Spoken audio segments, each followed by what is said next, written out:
Ladies and gentlemen of the jury, the prosecution is not going to get that man today. No, because I'm going to get him.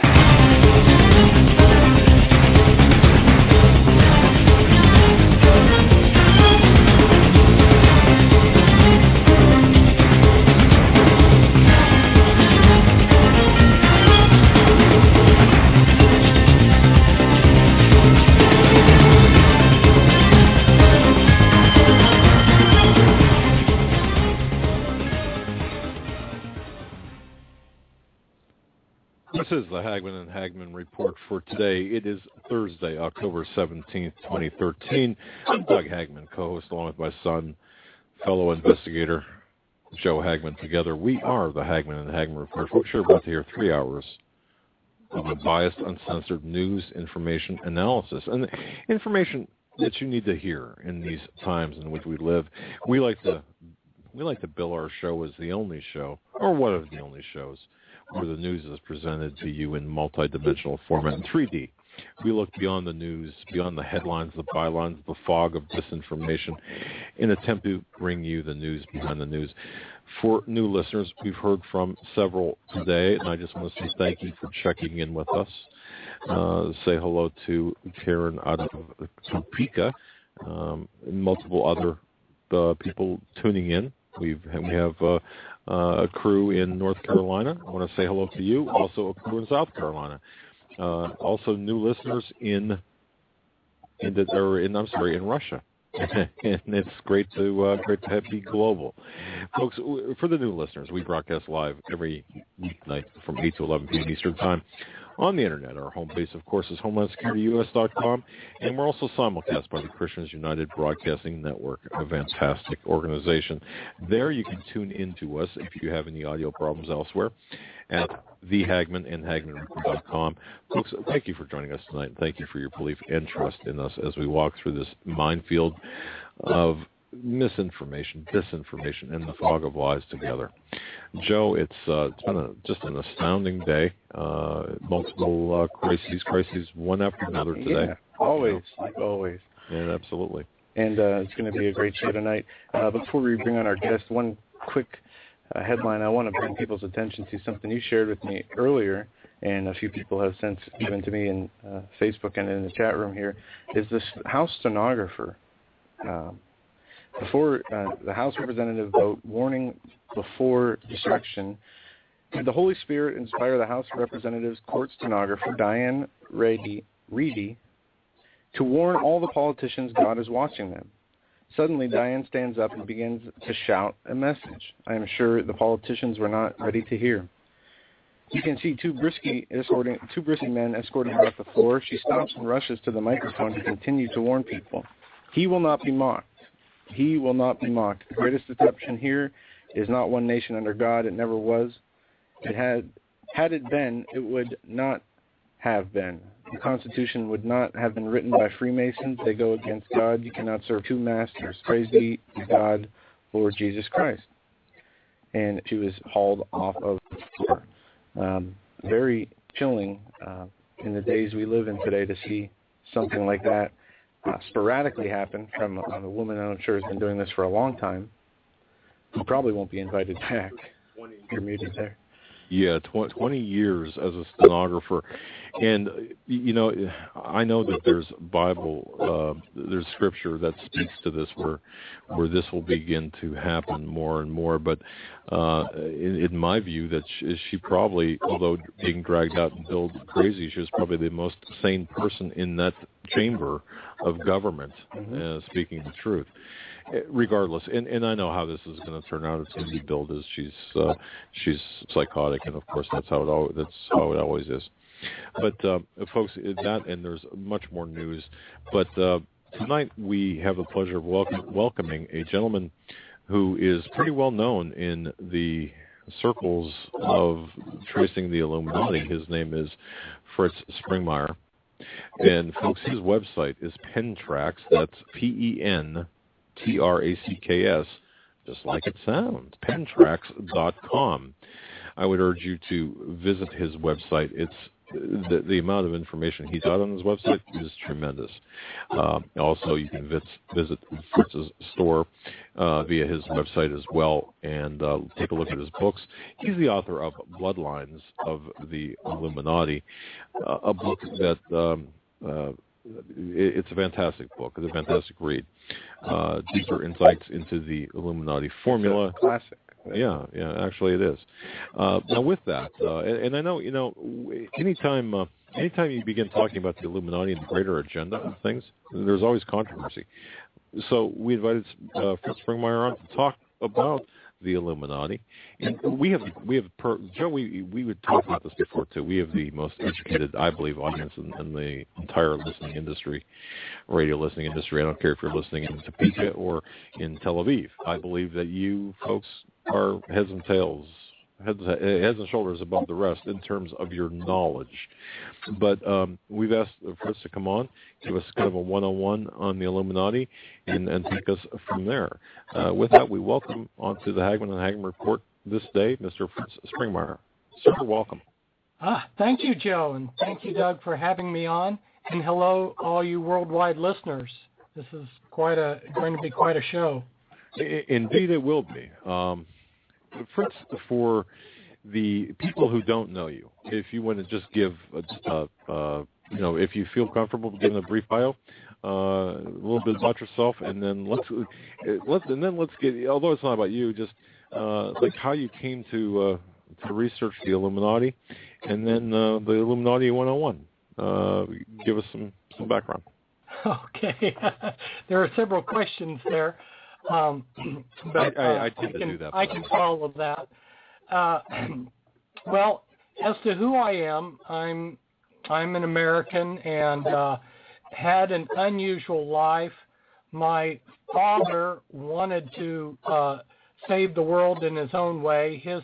His goal was to go to third world countries and develop their agriculture to make the world self-sufficient.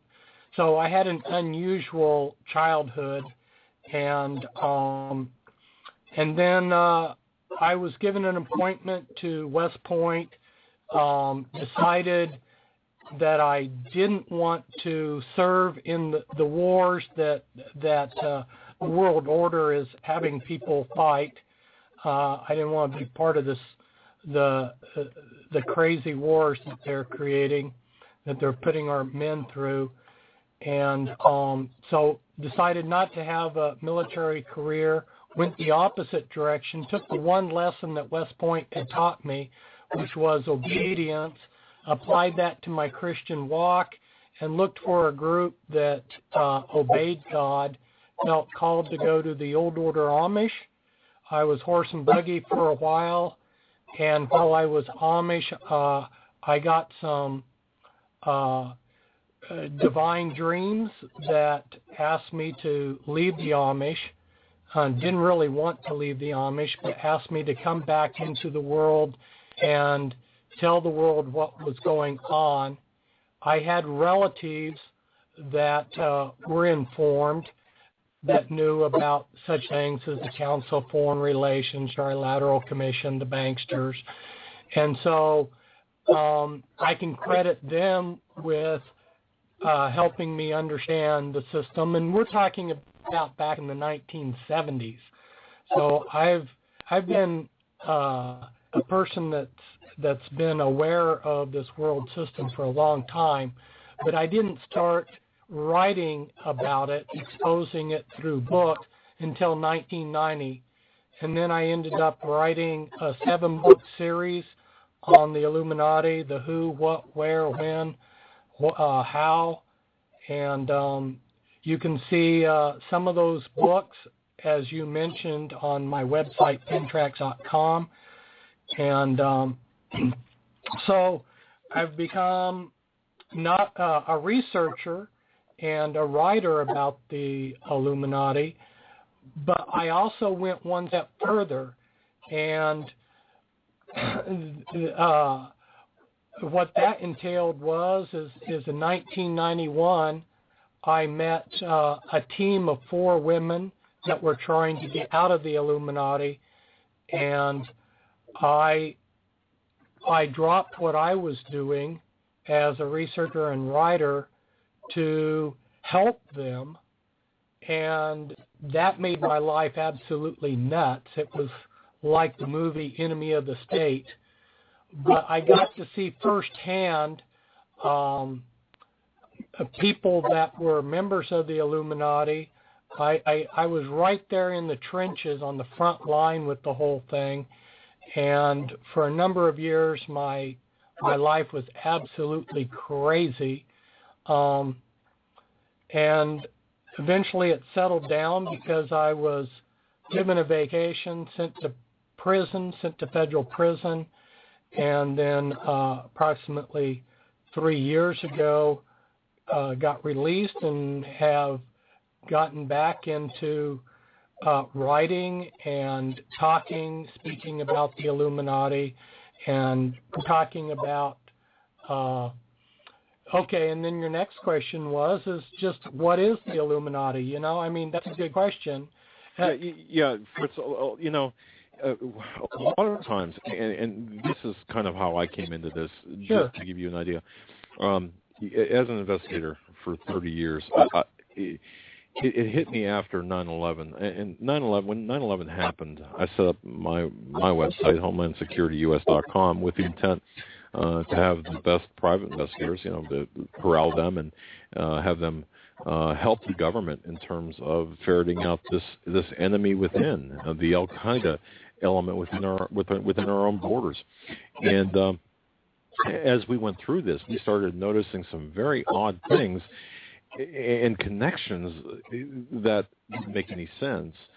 And then as we followed, and as I followed, and Joe later on came into this, as we began following certain rabbit trails, it began to lead into our own government, and then it began to lead into international figures, and then that's really kind of the first time I really began to take the Illuminati seriously, and all the ancillary organizations, these offshoots, and then finding out. I mean, it was like you could have knocked me over with a feather when I started to really connect the dots. I guess I wanted to throw that in there because the Illuminati before that, to me, was just kind of a nebulous word. But you're gonna kind of put some, make it less nebulous for me now. So I didn't mean to interrupt, but go ahead and that's fine.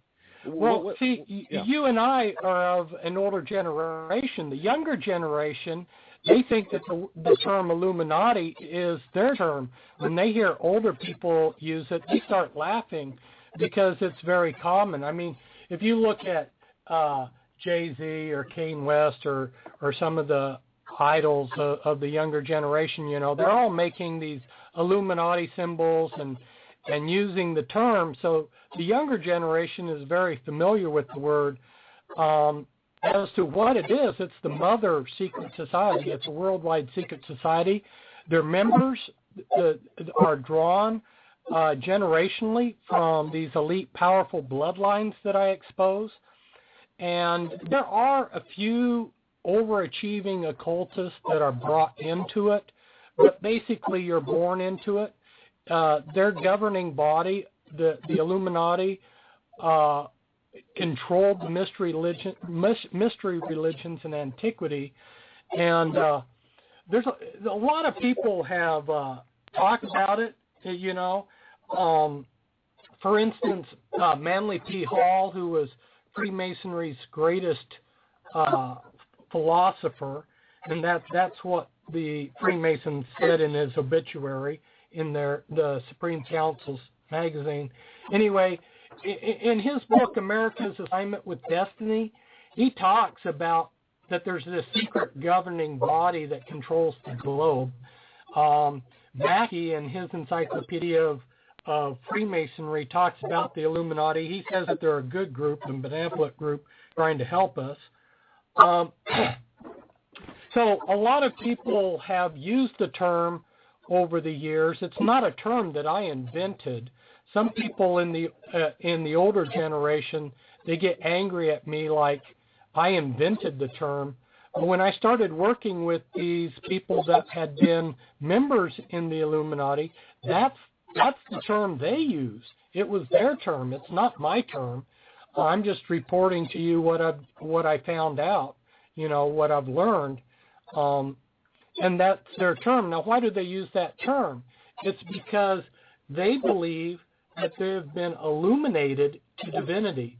So if we go way back and look at these powerful bloodlines, like Nimrod, the Pharaohs, the Caesars, what were they? They were considered gods, and they still consider themselves gods. These powerful bloodlines, they went underground, they're lower key, but they're still with us. They never left us, and they still continued to have their belief that they're gods. They believe we're like ants and they're elephants. But of course, those of us who subscribe to the Word of God realize God's the elephant and they're the ants. But at any rate, they see themselves as gods and that they have been destined to rule us. And that explains one reason why they will create wars where, just like, the Battle of Somme in are you still there, guys? Oh yeah, absolutely. Okay, I got something come in that made it look like we had been cut off. Okay, well, you look at some of these horrendous battles in World War I and World War II, and the sheeple were just slaughtered like sheep. They were just sent into battle to die by the thousands. And this is true that these Illuminati kingpins told President Wilson, to prolong the war. So there's both World War I and World War II could have ended much quicker. The Vietnam War could have ended very quickly too.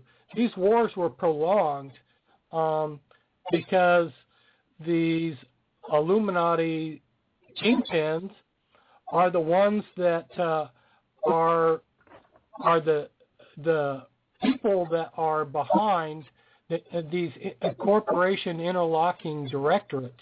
The DuPont family, every time we go to war, they make millions, if not billions, of dollars off of the military-industrial complex.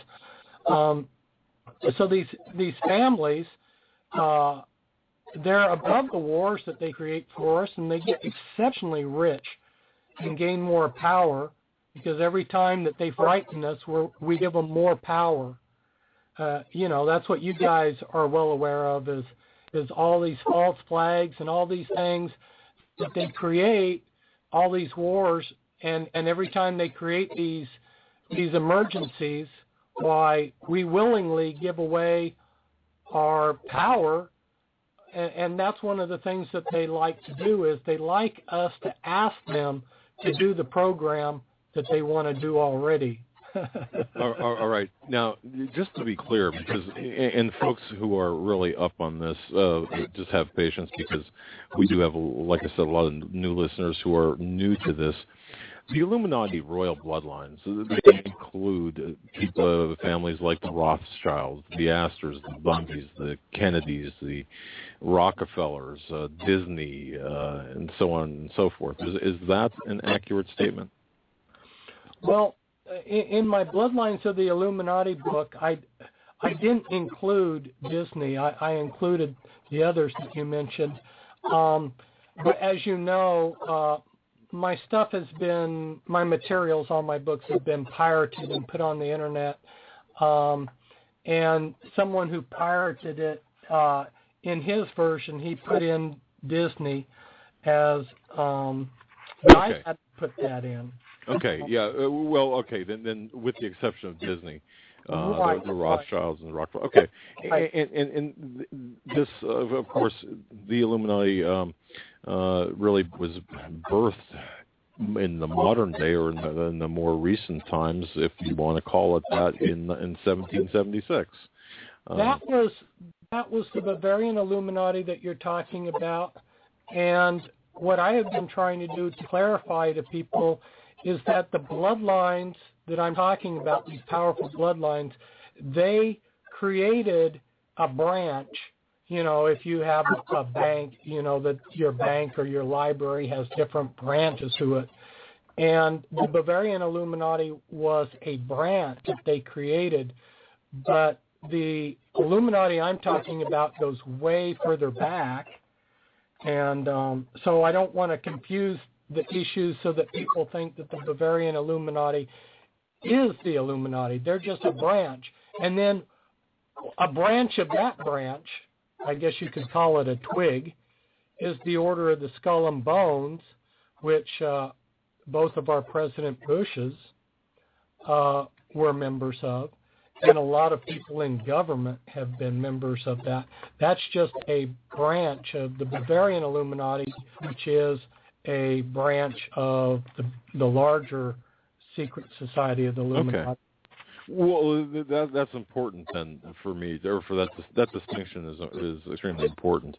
Perhaps you can just take us then through what we need to know in terms of, well, modern day Illuminati, or start at a place, Fritz, that you think an educated or pretty educated audience up to speed should know about the Illuminati and about even present day events. I mean, go ahead, and I'm going to allow you just to pick a starting point and take it from there. Well, there's two different ways I want to approach this, and the first way is to approach it from the corporations, because so many people now are aware of the power of the corporations, you know, how the corporations donate money to the politicians, and the corporations are doing this and that.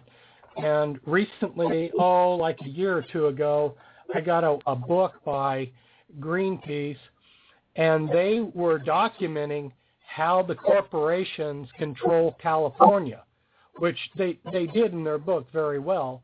But what I'm doing is I'm taking it a step further and saying, who are the directors, the CEOs, the chairman of the board, who are the stockholders with the controlling stock, who are these people of the interlocking directorates of these corporations, who are they? And when you go to investigate them, you'll see that there are these bloodlines that we've been talking about. There are these Illuminati bloodlines. And so that's the level above the corporations, are these powerful Illuminati kingpins. That's one way to look at it. Another way that I want to bring the listener in is there's a lot of fraternal organizations that have been created. And these fraternal organizations, like the Order of the Skull and Bones, which is just one fraternal organization. There are many other chapters of the Illuminati out there. But just looking at that one for the moment, there were some college students, some boys, that, and I can just imagine them talking themselves into doing this wild-haired scheme. But they broke into the tomb, which is the building of the Order of the Skull and Bones, and they went into a room where they saw something written on the wall in German, which they copied down, but it didn't mean anything to them.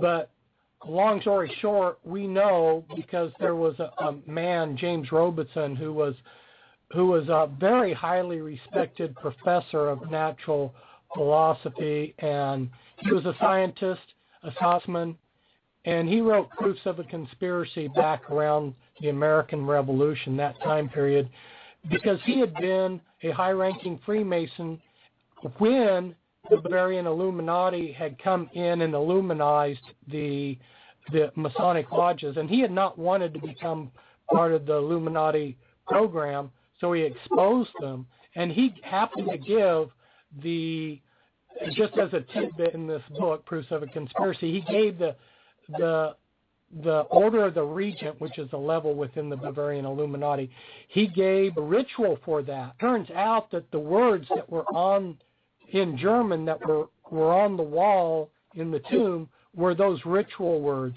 In other words, we've got physical evidence that the Order of the Skull and Bones is a chapter of the Illuminati.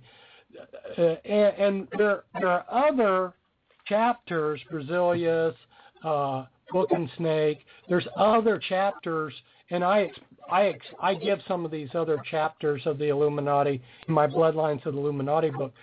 So we've got many organizations that connect in with them, and in fact, they use a lot of organizations as covers and fronts. And for our listeners out there, if they're familiar with the way intelligence agencies work through, including how communism worked, back during the Cold War, how they would create fronts and fronts of fronts, and the Illuminati does the same thing because they are so secret that essentially in the real world they don't exist. It's like in order for them to function, they function through these front organizations. I see. Okay. And again, this might sound academic to you and to our listeners, but again, to the new listeners, and even when I first started my quest on this, when I ran into the word Illuminati, and of course, as you mentioned, Skull and Bones, and all these other organizations, one of the initial questions I had from an investigative point of view is, why should I care about, for example, about the Illuminati and what they think, and ultimately, what's their objective? Those were two questions that I kind of had to wrestle with initially. How would you respond to that? Well, if you look at the way the world is going and the enormous problems that humankind is facing, for instance, what they've done to the oceans, the vast areas of the oceans are dead now. And it's a question whether any life will survive in the oceans. They sent these huge trawlers out, and as they would go through the ocean, they would scoop up all life within an area and just kill it all. And then they replaced that with agriculture. They started farming fish and shellfish, and they told us that was the answer. But the way they're doing that is they're creating fish that are highly toxic to us.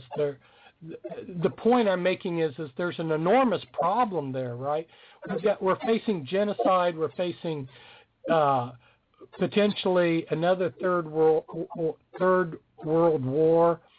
I could go down the list, and if I had the time, which maybe we'll take the time, I don't know, maybe it's not important, but there's a direct link with all these problems back to the Illuminati agenda, and our U.S. government, a lot of people that are listeners may be aware that they're legally committed to genocide, to taking the world's population drastically down, and so if we look at what's happening around the world, we actually see policies of genocide, and so we're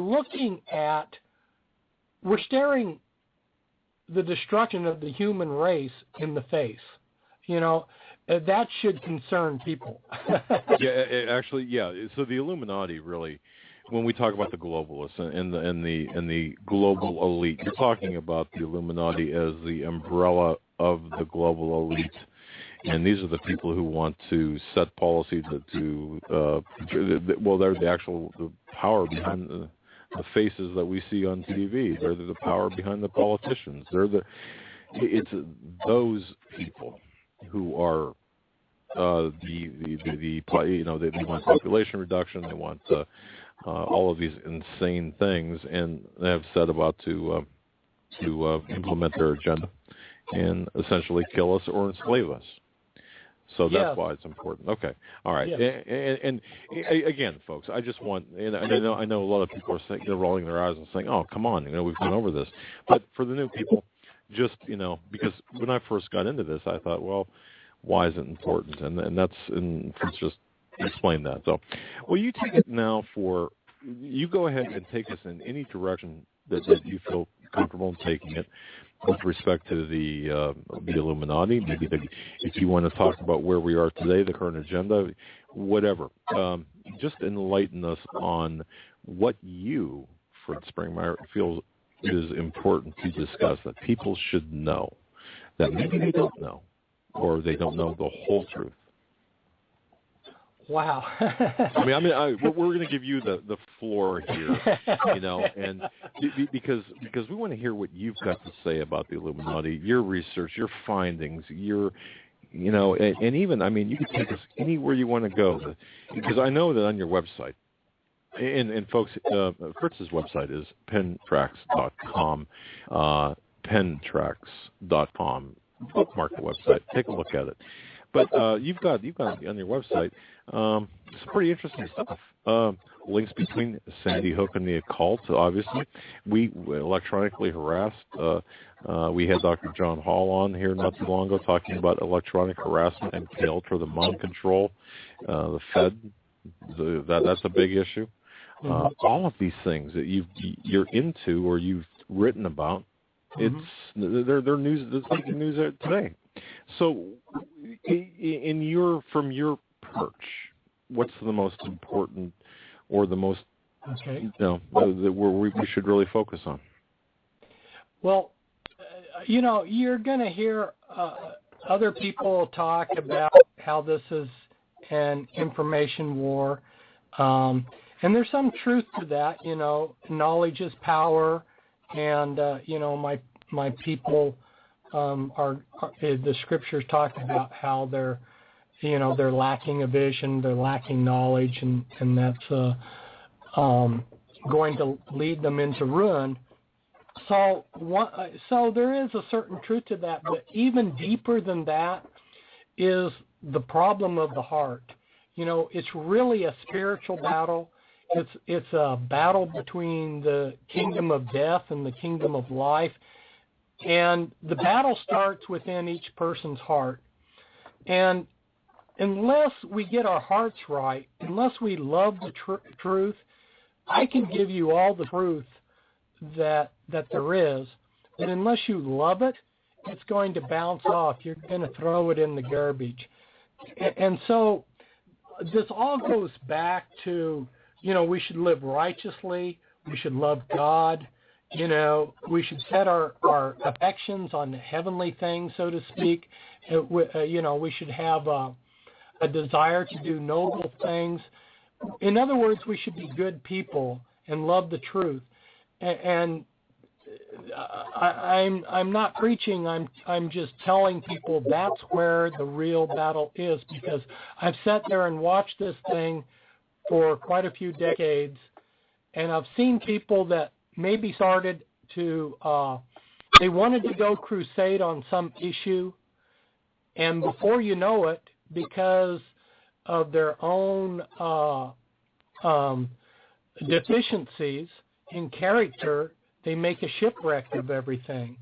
And so it's really important that if we're going to have a positive influence in our world, that we get our own act together spiritually.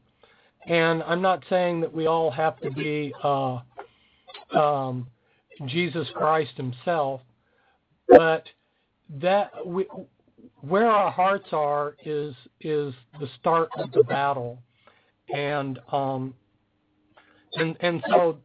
that's where I would say the foundation is. Like the Word of God says, that the truth will not save you, it's the love of the truth. And that's in 2 Thessalonians. Now that's so true. Going back to the scriptures, because a lot of the listeners probably are scriptures, when I talk about the Illuminati, I'm really speaking biblical concepts. In 1 John it says the whole world lies in the control of the evil one. It says in another spot that Satan's the god of this world. It says in Psalms 2 that the kings of the earth join together and conspire against God and his elect. So when I'm talking about a secret governing elite that are generational Satanists, I'm not saying anything that's unbiblical. But it surprises me how many people within Christendom or within the churches are really upset by hearing these kind of things. For some reason, for different reasons, they want to live in a nice, warm, fuzzy world. They want to think that somehow the Republicans and Democrats are going to rescue us. They want to. They think that if it gets bad enough, that they'll be raptured out, so they don't need to do anything. They think that falsely that all they need to do is have read sinner's prayer for 5 minutes, and that's the extent of what God expects from them. And so they don't want to face the problems, the reality that we're in. Yeah, Mr. Springmeyer, would you say that the current Christianity and the churches, who's more at fault? Is it the Christians who fail to read the Bible beyond what is read to them at church, or is it the church's fault for failing to read the whole gospel instead of keeping selective parts that they don't read? Well, the way I would approach that, it is referring back to the research in my massive 800-page Be Wise as Serpents. My book, Be Wise as Serpents, is an overview of the control of the world system of systems. I especially go into the religious aspect. And what I do is I go denomination by denomination. And a lot of these denominations were created by Freemasons and have been controlled by Freemasons. And not only that, but a lot of Christian education seminaries and whatnot have been controlled by Freemasons. The point I'm making is Christianity has been made into a program multiple personality, if you want to describe it that way. And so it's not something that Christ did. It's people that actually have an anti-Christ agenda have come in and hijacked Christianity, turned it into what I call Christendom, and they have created all these denominations. Each one of them has a little bit of the truth, and they all want to strut around like they're the best. And we need to get away from that. We need, Christ said, the scriptures were totally against denominationalism. And so that's one of the problems there, is the leadership of these churches has been created. I expose some of the leadership, the top leadership in Christianity are actually people that have been placed there by the Illuminati, financed by the Illuminati, and put there. So Christendom's been hijacked. So they're being given from the pulpit. They're being fed bad information. They're being lulled to sleep, and so it's not entirely the fault of the lay people sitting there in the pew. But another way of looking at it is we're all adults, and we all have to stand responsible for the decisions we make. And if we're going to sit in a church that's lukewarm, that's not preaching the truth, we can't blame the preacher when we go before God's judgment. We are all adults. We need to stand responsible for what we're doing. And so ultimately the responsibility lies with the people that are allowing themselves to be put to sleep. Well, this is pretty interesting. Now you just covered the religious aspect and I use that term perhaps rather loosely, the Illuminati has infected, and I'm using that term deliberately, has infected the various, I'll say religious institutions, the political houses all across the globe, the social society in general.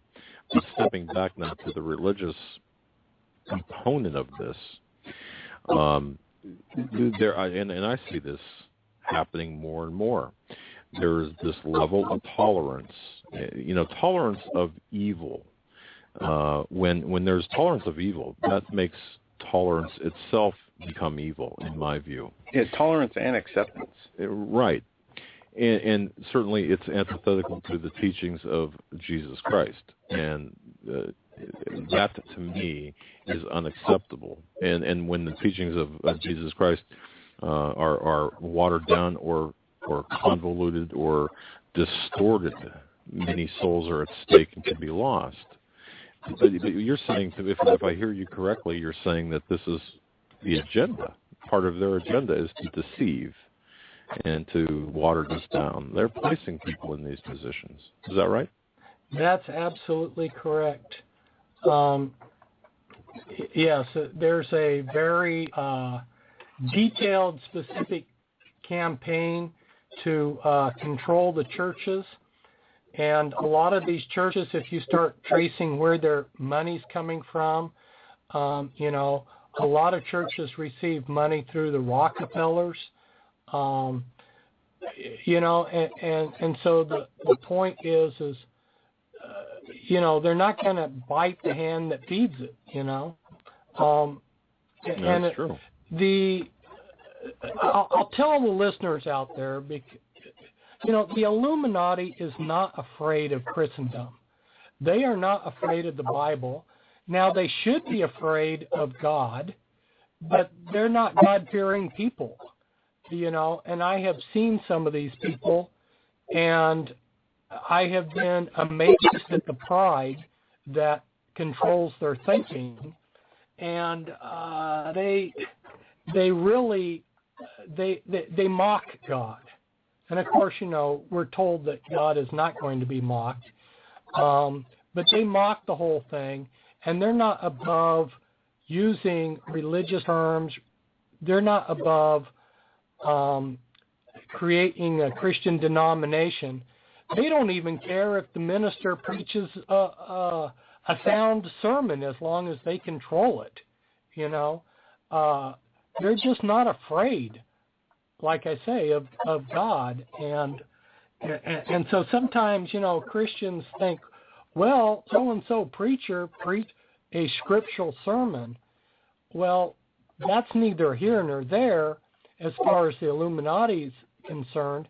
In fact, it's even worse than what I'm making out, because if the listeners get into the Illuminati Mind Control, which I wrote 3 books on, 2 of the books, the Illuminati Formula Used to Create an Undetectable Total Mind-Controlled Slave, and its sequel, which is a 600-page book called Deeper Insights. If they get into how the Illuminati do a total mind control through trauma-based mind control, they will discover that there are trigger words that can be embedded in a sermon. I've even heard these trigger words when I've listened to some of these sermons.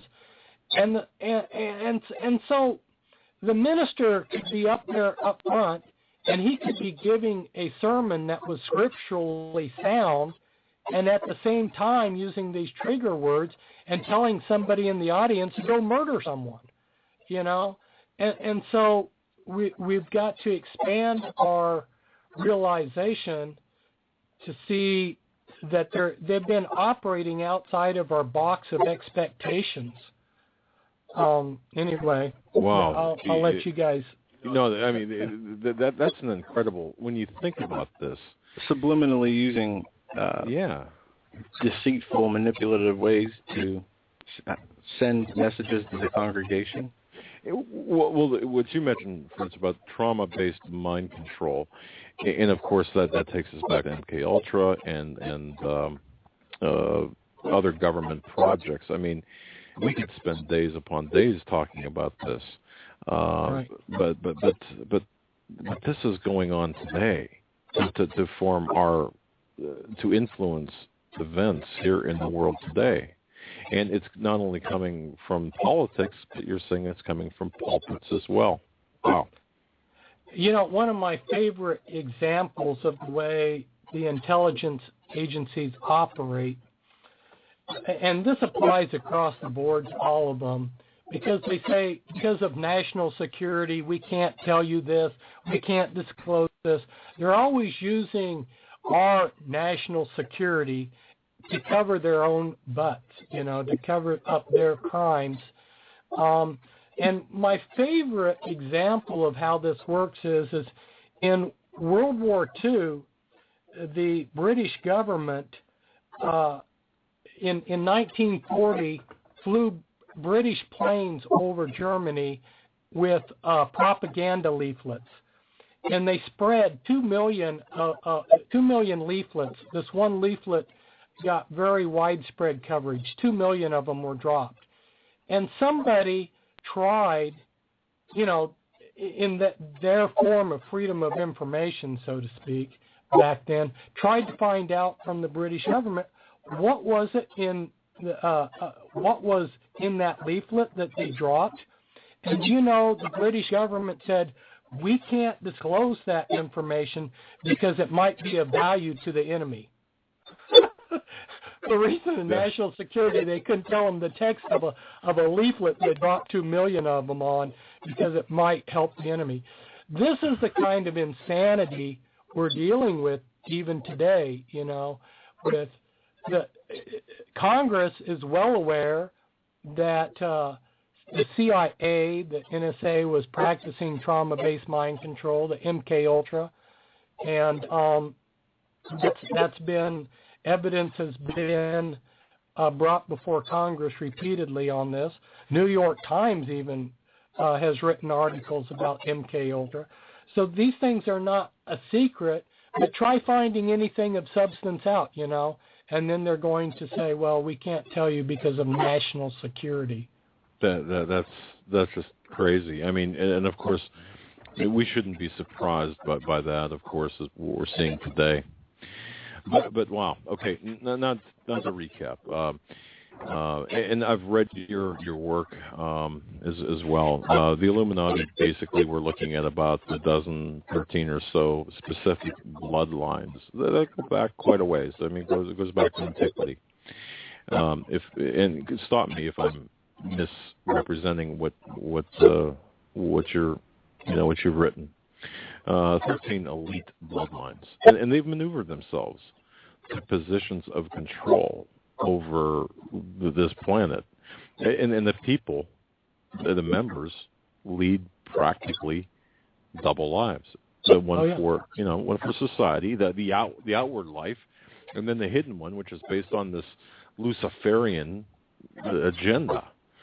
And, you know, one thing I found disturbing, this Luciferian agenda and these people, there's a lot of blood rituals that take place as well. And there's a lot of attention to astronomy and you know, a lot of symbolism and occult. I mean, steeped in occult. This New World Order, this global design for a one world government is based on the occult.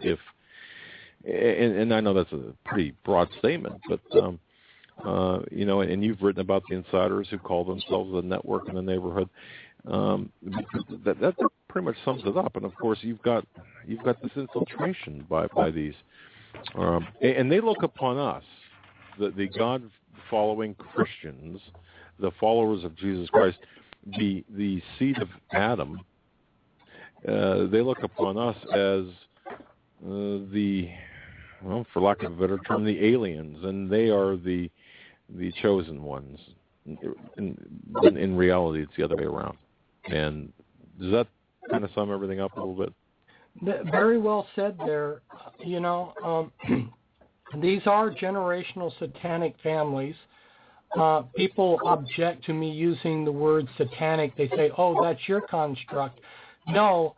Like I say, I worked with people that were members of the Illuminati. In fact, I've personally spent time with quite a few people. I haven't tried to keep track of the exact number, but lots of people. In fact, a lot of members in the Illuminati would like to get out of it because it's slavery of the worst kind, but trapped in it. But there were a few people that were willing to risk getting out, and I worked with them. And very clearly, you know, when they talk about what they were involved with, there's no question it was Satanism.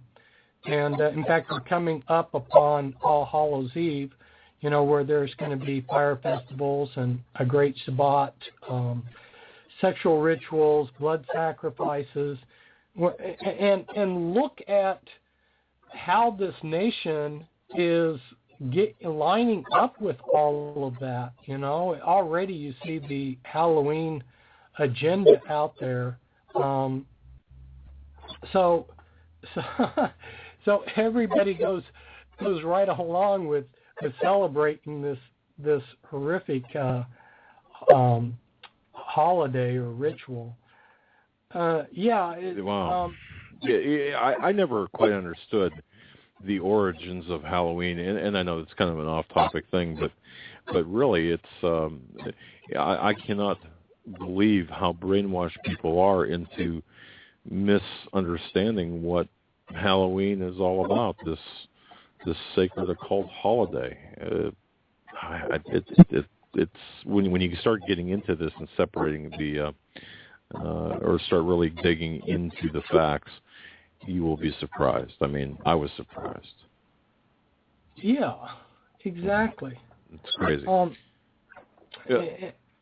The one thing I want to add, because we're getting up close to the top of the hour break, and I know that we had a lot of this, folks, and thank you for being patient. A lot of this is just kind of laying the groundwork. But one of the things that you mentioned, I believe you mentioned this, and that kind of surprised me as well in my initial quest, was Freemasonry, and how Freemasonry throughout the centuries actually has played into this globalist agenda, and how I mean, you look at the layouts of Washington D.C. and Rome and the Vatican and such, and you see the occult symbolism or the Masonic symbolism. Is that I mean, and of course the dollar bill, you know, the occult symbolism on our money, I should say, not the dollar bill. All of this seems to be tied together into a larger globalist agenda, including, like I said, Freemasonry. But people will often say to me, "Well, hey, I know my Uncle Bob's a Mason. He's a good guy." What would you say to something like that? There's many organizations that are fronts for the Illuminati. One of the first organizations that has a lot of power that they illuminized, that they control, is Freemasonry. Now, that doesn't mean that just because somebody is in a particular organization that they're a member of the Illuminati. You know, like Freemasonry needs a certain amount of members just to pay dues to keep the lights on. And, of course, if we go to a book called Externalization of the Hierarchy by Alice Bailey, she tells us that organizations like Freemasonry are going to be allowed to decline, because what they're doing is they're taking all of these secret symbols and secret rituals that were done by the occult world, by the Illuminati's occult world, and they're externalizing them into society. And boy, if that isn't true, if you look at all of these celebrity idols, they're all making these Illuminati symbols, you know, the all-seeing eye, the pyramid with the all-seeing eye. These things are being externalized. So Freemasonry's fading. It's not, the membership is in decline. I would like to the way I would describe Freemasonry, it's like the glove on the hand. Freemasonry's the hidden hand. Excuse me, I said that wrong. If the Illuminati's the hidden hand, Freemasonry's the glove on that hand. we have, when looking at this, we have many hidden hands. We have Freemasonry, we have gloves. Yeah, gloves. The Jesuits, people say, all these different Bilderberg group, and I know that a lot of these intertwine with each other. Yes. But there are several of these secret society type groups that keep everything a secret. They have their compartmentalization, as the pyramid represents that. As you talked about Albert Pike, he was said to be one of the highest level Freemasons, and he's the only. What is it with Washington, D.C.? He's the only one who has a statue of himself. The Confederate general, the only Confederate general who okay. has a statue in Washington, D.C.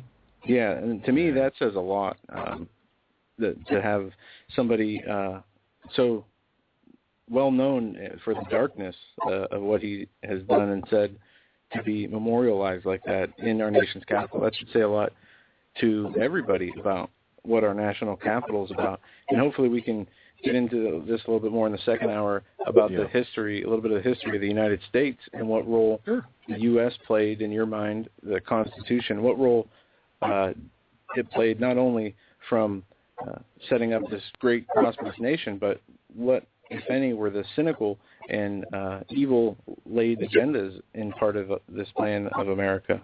Exactly, and I'd also like to get into, to bring it up to present day, and that kind of marked present day in my mind in thinking about the Illuminati with George Herbert Walker Bush's 9/11 1990 speech, his New World Order speech. From there, it seems to have kicked off something a little bit more. Something seems to have accelerated. So all of this and more, in the second hour with more specificity. But in the few minutes we have before the top of the hour break, if there's one thing about that you could say about the Illuminati that you would want people to really understand in the last minute and a half we have, what would it be? Going back to my statement of the kingdom of death, they're a cult of death, and I just encourage people to move towards life, and life more abundant. Christ said, "I came to give you life and life more abundant." Christ wasn't just talking about some life up in some cloud, playing a harp in heaven. He was talking about giving a more abundant life here and now for us. And that's what we need to work towards, enjoying life, having joy, learning how to love each other, and all these positive things. That's where life is at, and that's what we want to move towards. We have to balance things so that we don't live in fear, because it says, like, for instance, in Psalm 27, the Lord is my light, and it says, whom shall I fear? The Lord is my strength, whom shall I be afraid? It's calling for us not to be afraid, but to move towards life. And that's what I'm for. That's what I'm trying to move people towards, is getting away from this cult of death and moving towards having an abundant life. Amen to that. With that, we're up against the top of the hour break. Folks, you're listening to the Hagmann and Hagmann Report on this Thursday, October 17th, with a very special guest, Mr. Fritz Springmeier. Visit his site at pentracks.com. That is pentracks.com, and bookmark his site and check it out and look at the books he has for sale. And one of the greatest ones that I've heard about and has come across my desk, different notes and points from it, is Bloodlines of the Illuminati.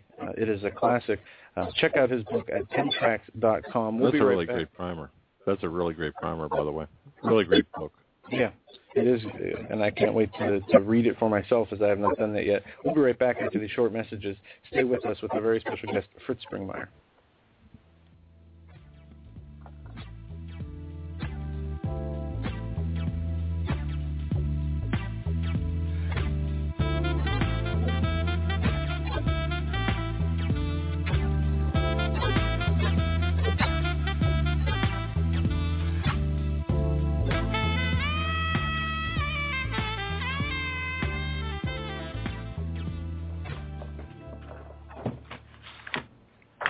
folks, I want to tell you about one of our sponsors, American Survival Wholesale.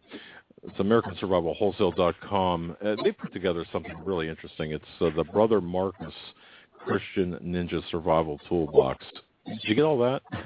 The Brother Marcus Christian Ninja Survival Toolbox. What you get, and this is a great toolbox to have. It's actually a toolbox with a handle. Inside, a Holy Bible with the King James Version. Gentlemen, to hour number 2 of the Hagmann and Hagmann Report on this Thursday, October 17th, 2013. Don't forget, tomorrow we have a special show with Steve Quill and Pastor David Langford. They will be coming on. Go to HomelandSecurityUS.com. The promotion for the show is up on the front page, and be here tomorrow, 8 p.m. for that show. Now, back to our show tonight with our very special guest, Mr. Fritz Springmeier. Mr. Springmeier, are you back with us? Yes, I'm here. Excellent.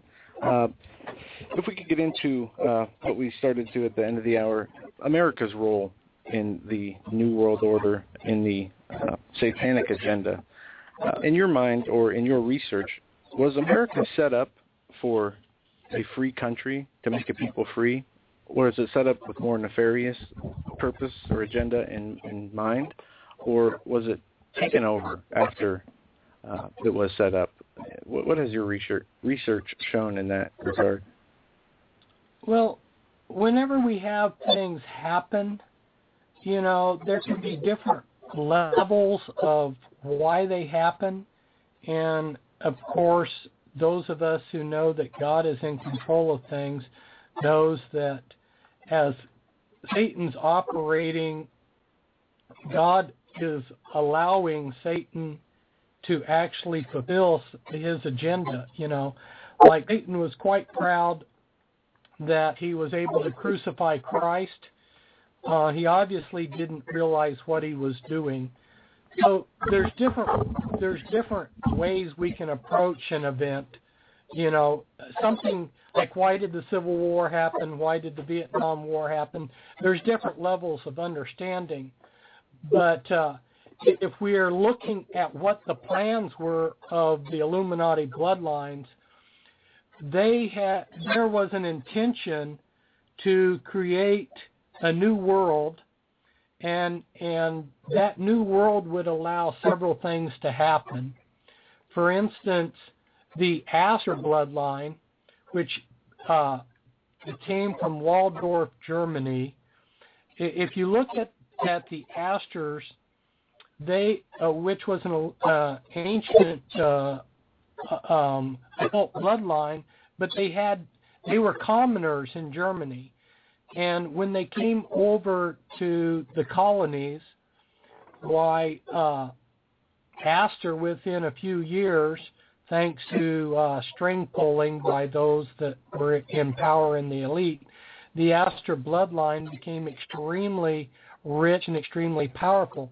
So the New World allowed some of these bloodlines to rise, where in Europe, where the structure was real solidified, they were stuck in their social class. So the Astors rose to the top of society, and then later, after several generations, immigrated to England, became barons, became royalty over there, because actually one of the things that I expose is the bloodline behind European royalty is one of the Illuminati bloodlines. And that connects in with the United States as creation.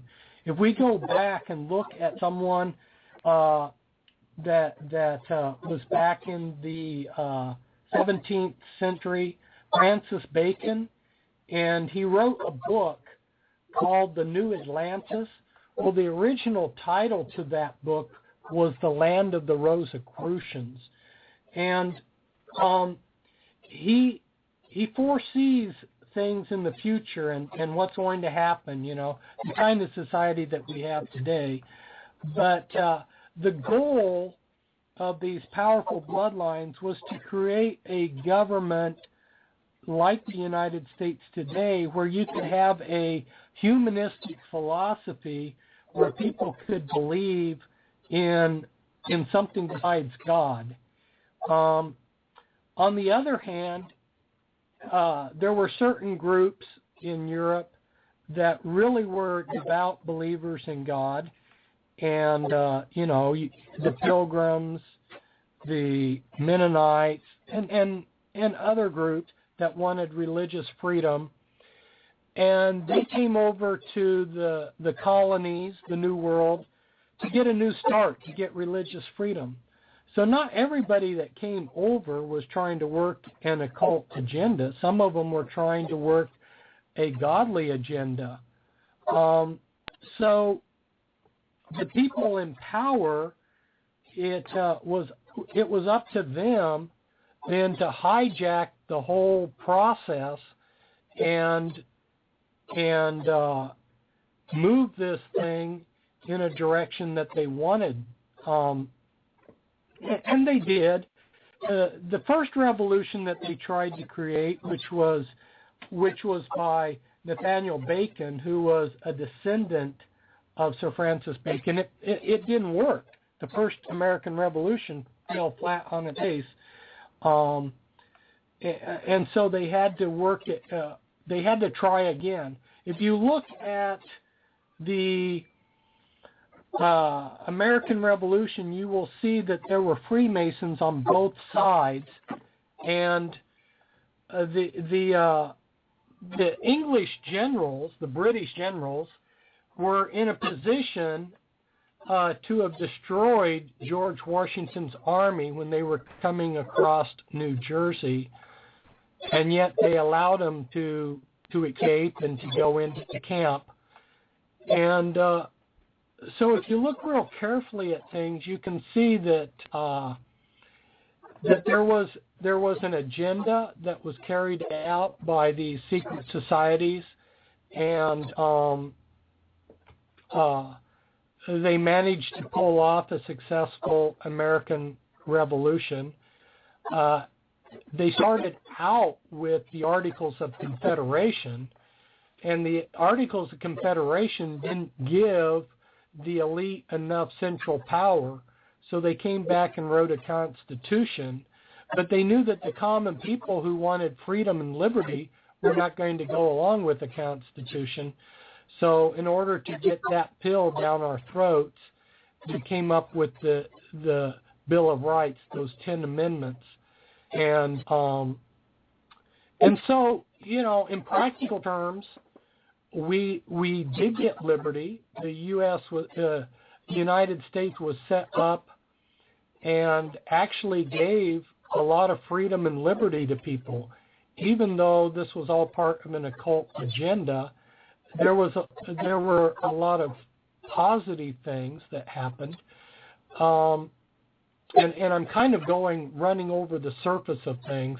I'm not being exactly too detailed here, but so you have positives and negatives going on at the same time.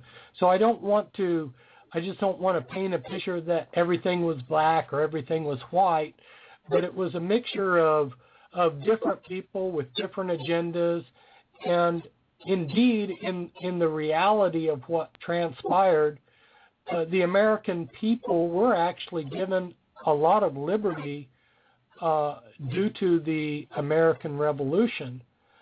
But all I would say is the people that framed the Constitution framed it in such a way like they left a thread in there that when they pulled that thread, they could give us the kind of big government and tyranny that we have today.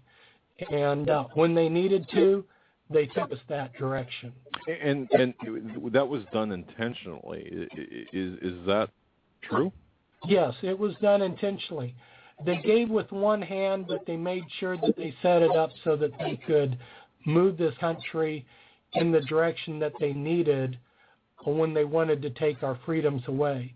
And when they debated the Constitution, if you look at those debates, I've looked at the wording, the people that loved freedom, that weren't Federalists, they knew exactly what was going on. They said, hey, if you do this, and this is going to happen, and they were right on. They knew that Constitution was going to take away our freedoms.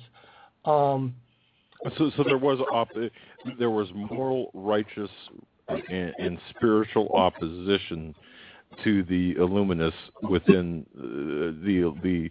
We'll just say that there was differing camps, and there was the presence of the Holy Spirit, I would say, in moral and righteous and spiritual objection to the Illuminists, what they were doing and how they were doing it, and how they were kind of setting us up. But for 200 years, we'll say, freedom did prevail here in the United States. And I'm talking in broad strokes here, using broad strokes, but nonetheless, this country has been what I would call an impediment to the New World Order for the last couple of hundred years, except when it began its breakdown, when we saw the Fed, created in 1913. And again, I'm just picking out certain events. Okay. And we've talked on shows before, that this isn't hopeless. We know God's plan, Bible prophecy, is going to eventually, all things that He says will happen. But we're also told that we don't have to have a what's the words I'm looking for? Not a negative attitude. No, we have to, right. I mean, you can't resign. You've got to occupy until his coming. We know we can still affect change today, even with all that's going on. What is, in your mind, what has been the best way to affect change on an individual level or a bigger level?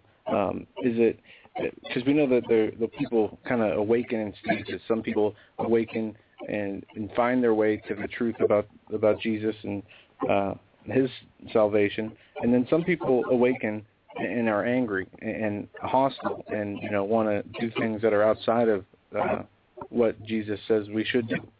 What do you think is a efficient way to lead people in the right direction, but waking people up at the same time, not overloading them on what they would call religious or scripture, too much scripture?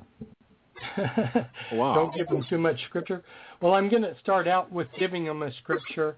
It says in the scripture that faith overcomes the world, or by extension, faith overcomes the New World Order. So we need to move out in faith. And I have been explaining to people with Facebook posts that I give every day, and the listeners are welcome to read my Facebook post that I put up there every day. I've been explaining to the readers, my followers there on Facebook, what that kind of faith looks like. And so it's important to move forward in that kind of faith, because that's what the Word says is going to succeed. And in my life, I have seen, in a practical application, I've actually seen that kind of faith does give a person incredible power. And the basis of that faith is not in ourself. It's not saying that I am sufficient, but it's saying that God is sufficient and God is good. We need to believe in a good God and that He has the power to do good things and the love for us to do those good things. So that's very important. That faith allows the person to move forward. Then the next thing that I would say is that most of the things that are accomplished in the world are really done by an individual. It's surprising, I'm sure most of the listeners have heard, how maybe 5% of the people are doing something, and another maybe 10% or 15% are aware of what they're doing, and the rest are just moving through life. There's a certain truth to that, and so move up in life and be one of those 5%ers. It's surprising what one person stepping forward in faith with God with them can do. look at the young boy David, and he steps up there, and there's this huge army facing the Philistines, but they're worthless.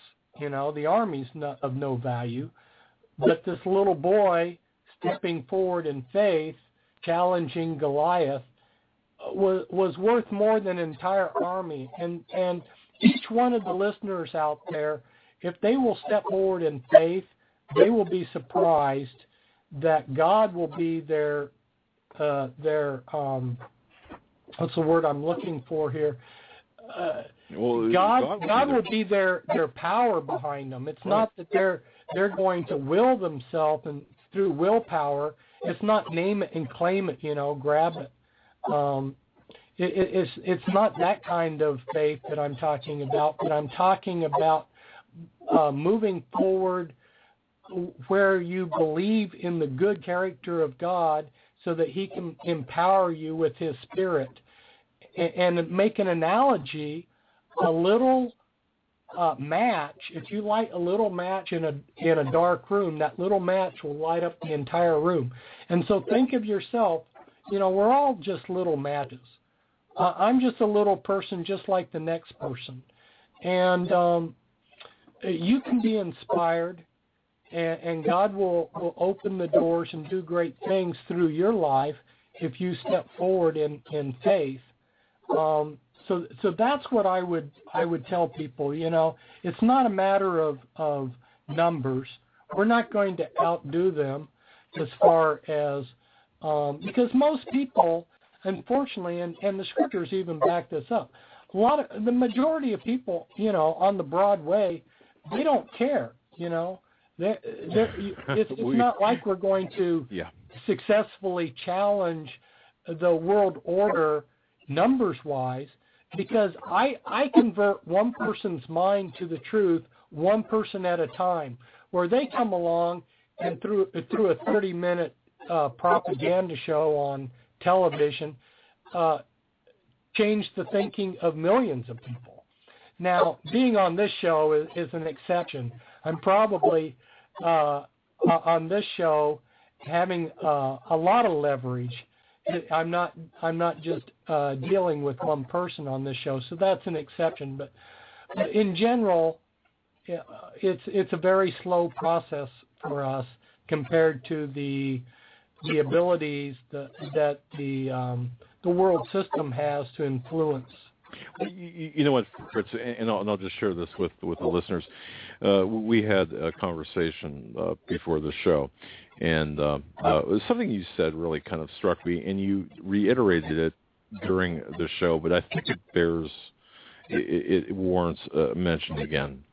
And we talk about the information war that's out there, and there is an information war out there. There's a propaganda war. But you took it a step further, and you said, if your heart is not right. Now, I take that personally to mean if I'm not in sync with Jesus Christ, my personal Lord and Savior, then all the information in the world is not, I mean, it's good, but it's not enough. So, once again, there is an information war, but your heart, what's in your heart and your submission, your love for Jesus Christ, and that's the health of your spirit is a key component, because otherwise that information is not going to be well received or properly acted upon. Is that fair? Yeah, I would take it a little bit further, too. I would say our weaknesses are things like greed, lust, and so let's say somebody does get on track and wants to work towards something noble. The enemy is watching. They watch me, they watch you, and they're always trying to derail us and even kill us and discredit us. And so how easy it is if we're not more on taking the moral high ground, and let's say we're sauntering along, we will be caught by pride, which will blind us. we will be entrapped by lust and greed. And, all you have to do is go on the internet, or here, I live in Portland, Oregon, and in the last 30, 40 years, it's just gone from a handful of strip joints to 150, 200. They're all over. They're on every major street. And so it's so easy. It would be so easy for a person to get sidetracked with onto drugs or lust or greed or any of these other things, and totally derailed. And so don't think that the enemy isn't out there looking for whatever your weakness is, because he is. We're in a spiritual war. We've got powers. It says the principalities and powers. Those powers are intelligent powers that are watching.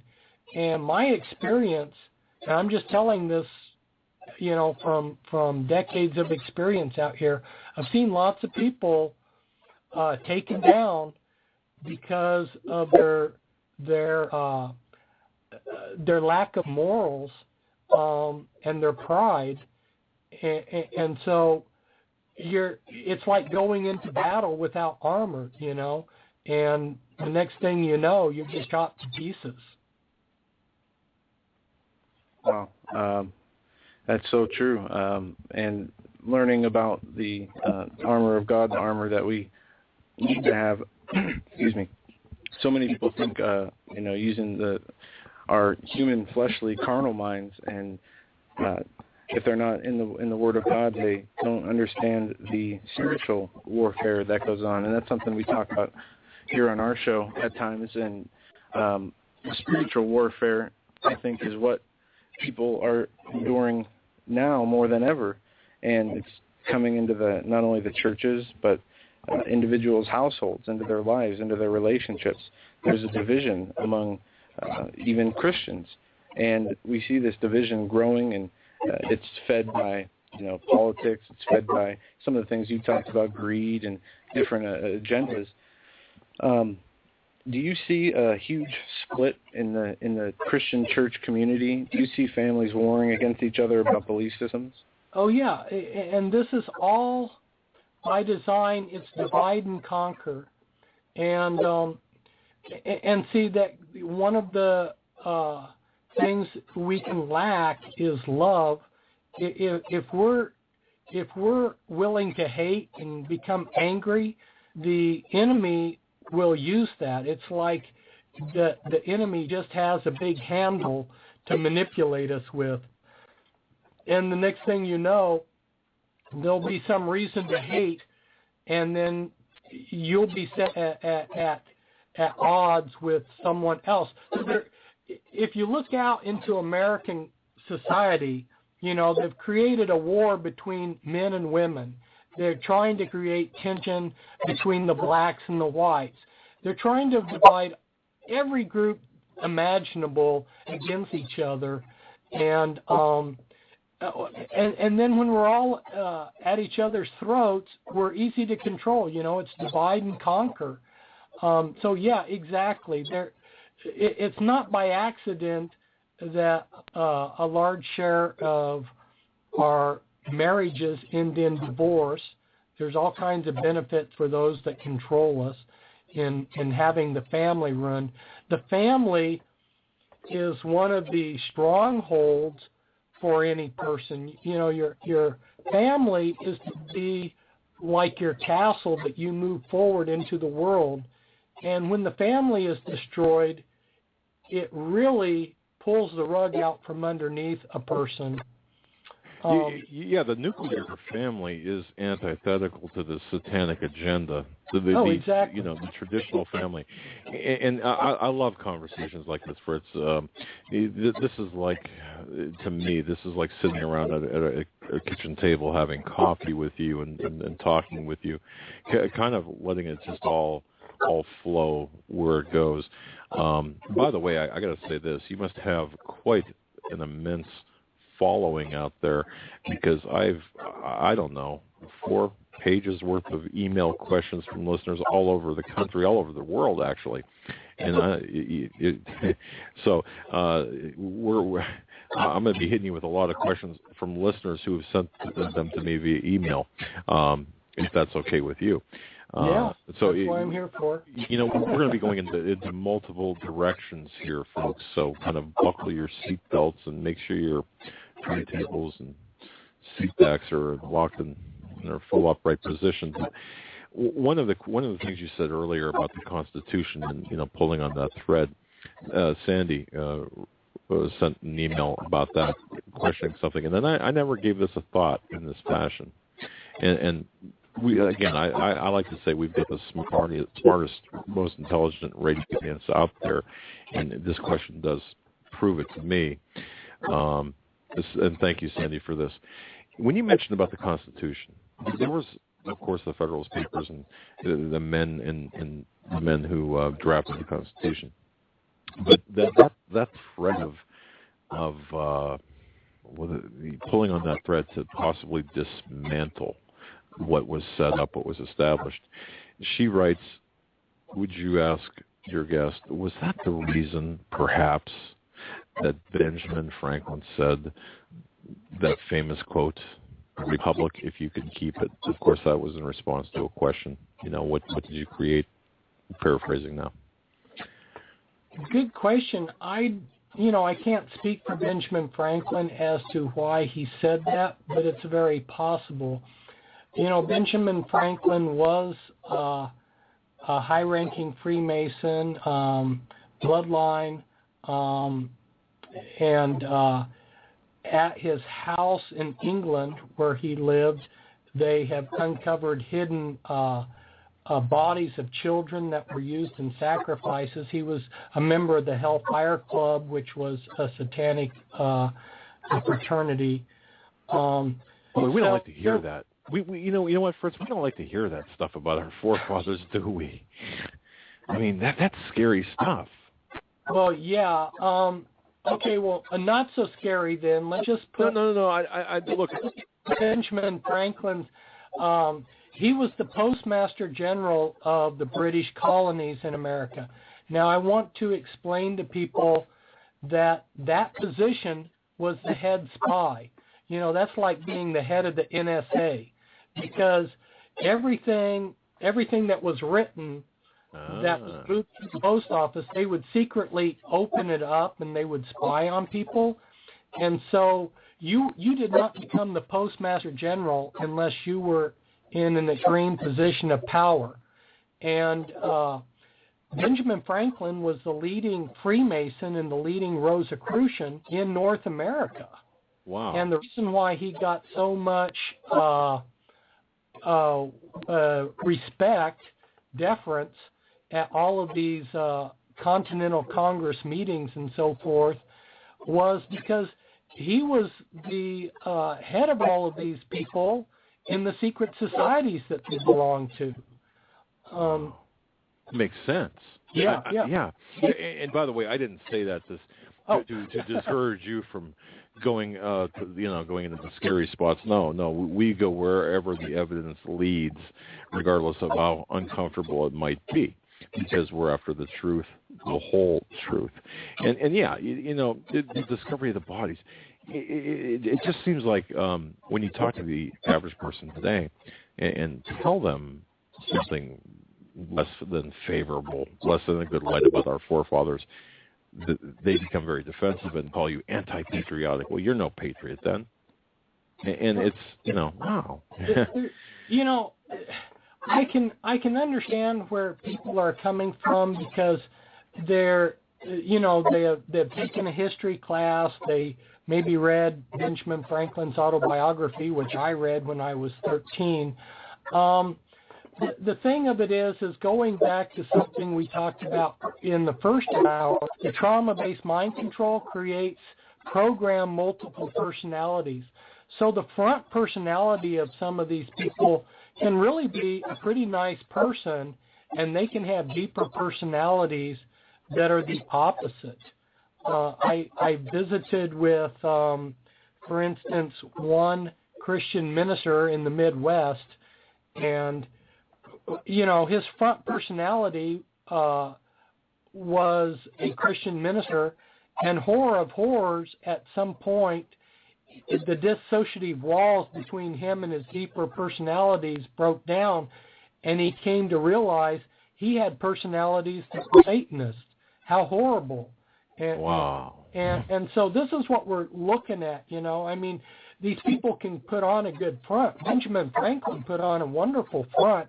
He wrote an autobiography, and his autobiography was written so that people would emulate the kind of person he wrote about. Now, so in other words, he said favorable things about himself in his autobiography. What's interesting is I have a book by a Freemason Saxe, and it's the entire Masonic history or career of Benjamin Franklin. And every day, because Benjamin Franklin was the leading Freemason in North America, every day as an adult, he was going to a Masonic meeting. And he was totally busy with Freemasonry and these secret societies. Like I say, he was the head of Rosicrucians and the Freemasons. And yet, in his autobiography, he never mentions Freemasonry one time. But if you talk to Freemasons, they say it's an organization to make good men better. Well, if it's an organization to make good men better, why was he afraid to even mention it one time in his autobiography when his whole life was consumed with the organization? Because Freemasonry has a sinister level to it, even back then. Well, the multiple levels of Freemasonry, I was once told, and this statement has another side to it, but with respect to Freemasonry, it applies here. The lie is different at every level. So at the first level, you're told something, and at the second level, you're told that the first, to get you up to the second, we had to kind of deceive you. And again, I'm kind of paraphrasing here, but you get the idea. The lie is different at every level. And, then when you get to the top, and few do get to that very top, or few are selected, I guess, then you get to know the truth. Is that pretty accurate? This goes, that is accurate. This goes along with the concept knowledge is power, and I can create an instant power base if I say I have secret knowledge that's going to save you. And this Gnostic knowledge is used as a control, as something to control people with. The mystery religions way back in antiquity used this. They would say, okay, if you join us, we've got these secrets, and these secrets will give you power, and these secrets will save you. And so people join. And as you join Freemasonry, initially they'll tell you that their G, the G in the square and compass, means God. But then as you go up through the levels, they'll tell you, oh, this stands for gnosis, knowledge. But then when you get higher up, it stands for the generative principle, which means buggering little boys. And I'm not saying that on my own authority.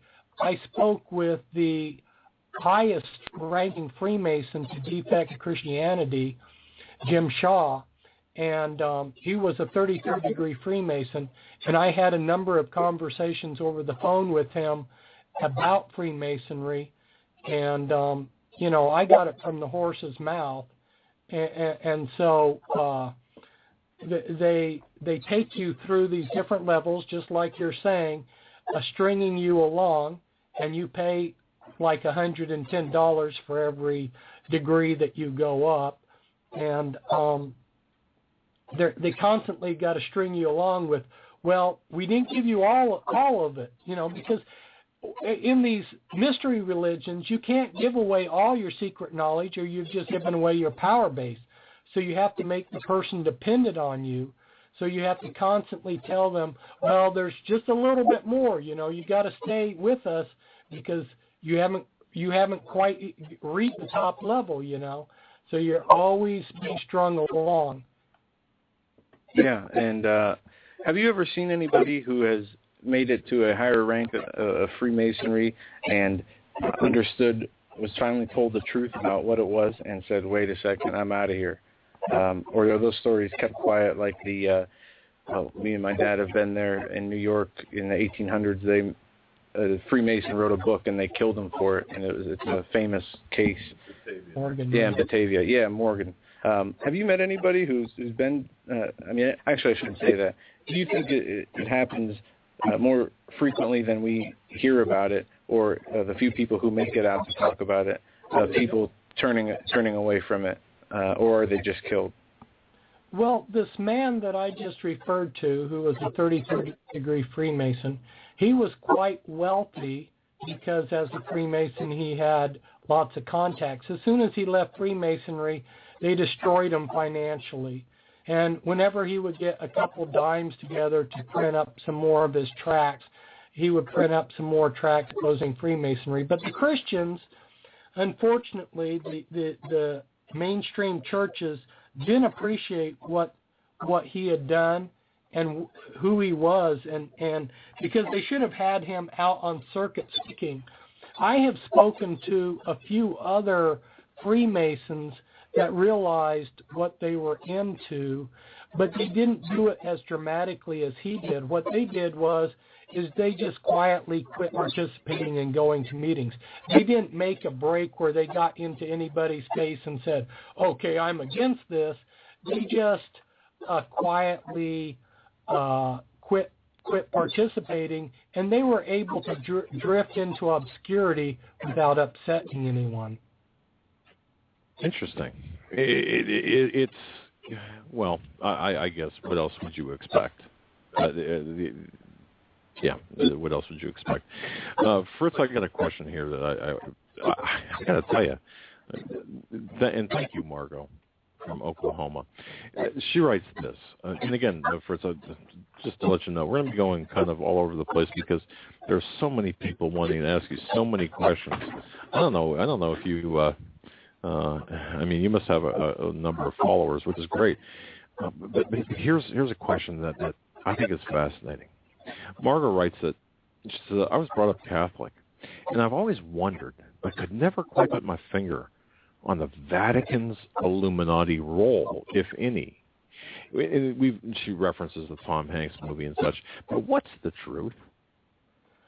Oh, okay, well, I'm glad she asked, because one of the things that disturbs me, in a sense, I mean, I try to keep the peace of God about me, but there's people that latch onto distorted thinking. They say, oh, this ethnic group here, this group here, they're the bad guys, and they create these false dialectics.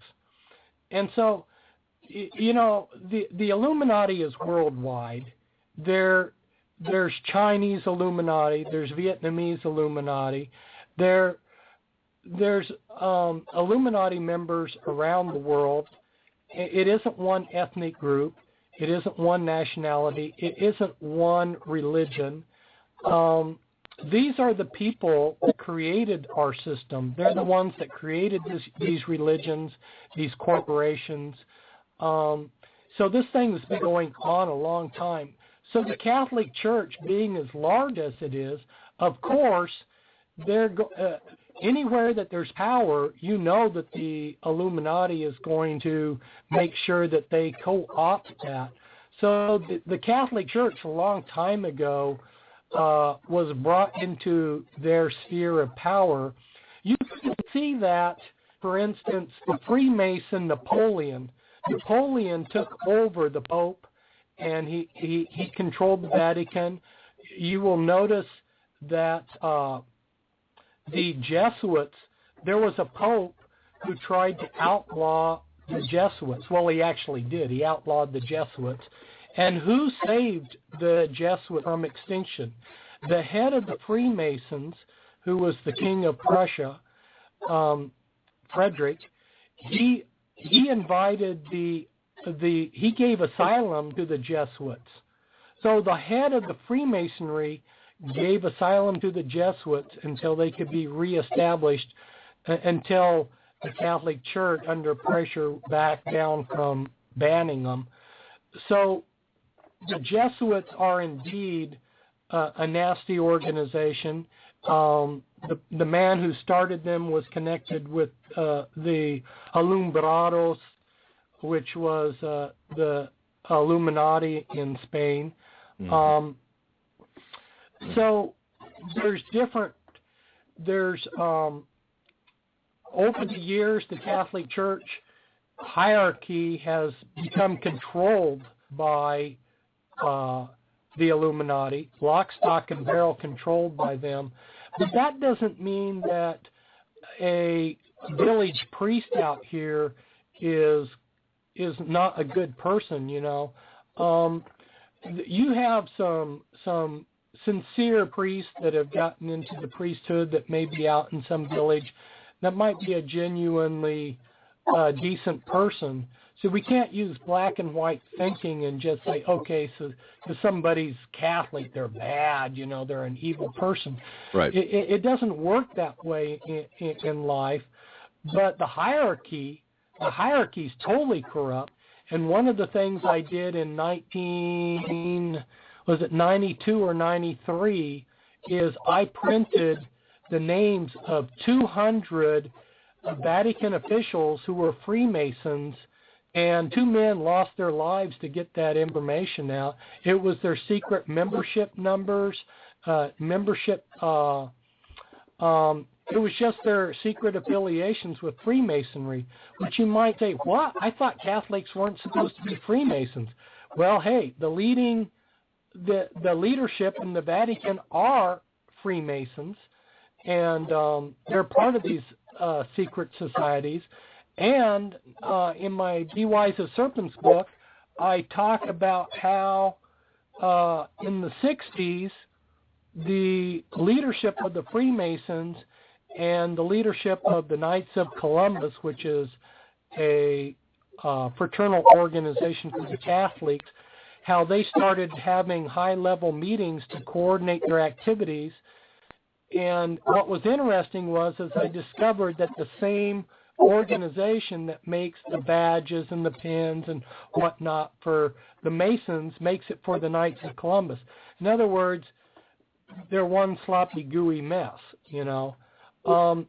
So, again, like Freemasonry being the hand, the Vatican hierarchy is another, I said that wrong, as Freemasonry being the glove on the hand, the Vatican hierarchy is another glove on the hand of the Illuminati. Okay, and that's well said. Of course, we have to look at this. You know, we're not indicting an entire group of people. You're looking at the infiltration from the top that we're talking about here. Nice segue, by the way, into a question from Robert K. from Coon Rapids, Minnesota. Okay, wow. Didn't even realize that exists. Suburb of Minneapolis. He says he wants you to comment, and this is a good time to do so, comment on the current papal situation in the Vatican with the Jesuit pope that we have.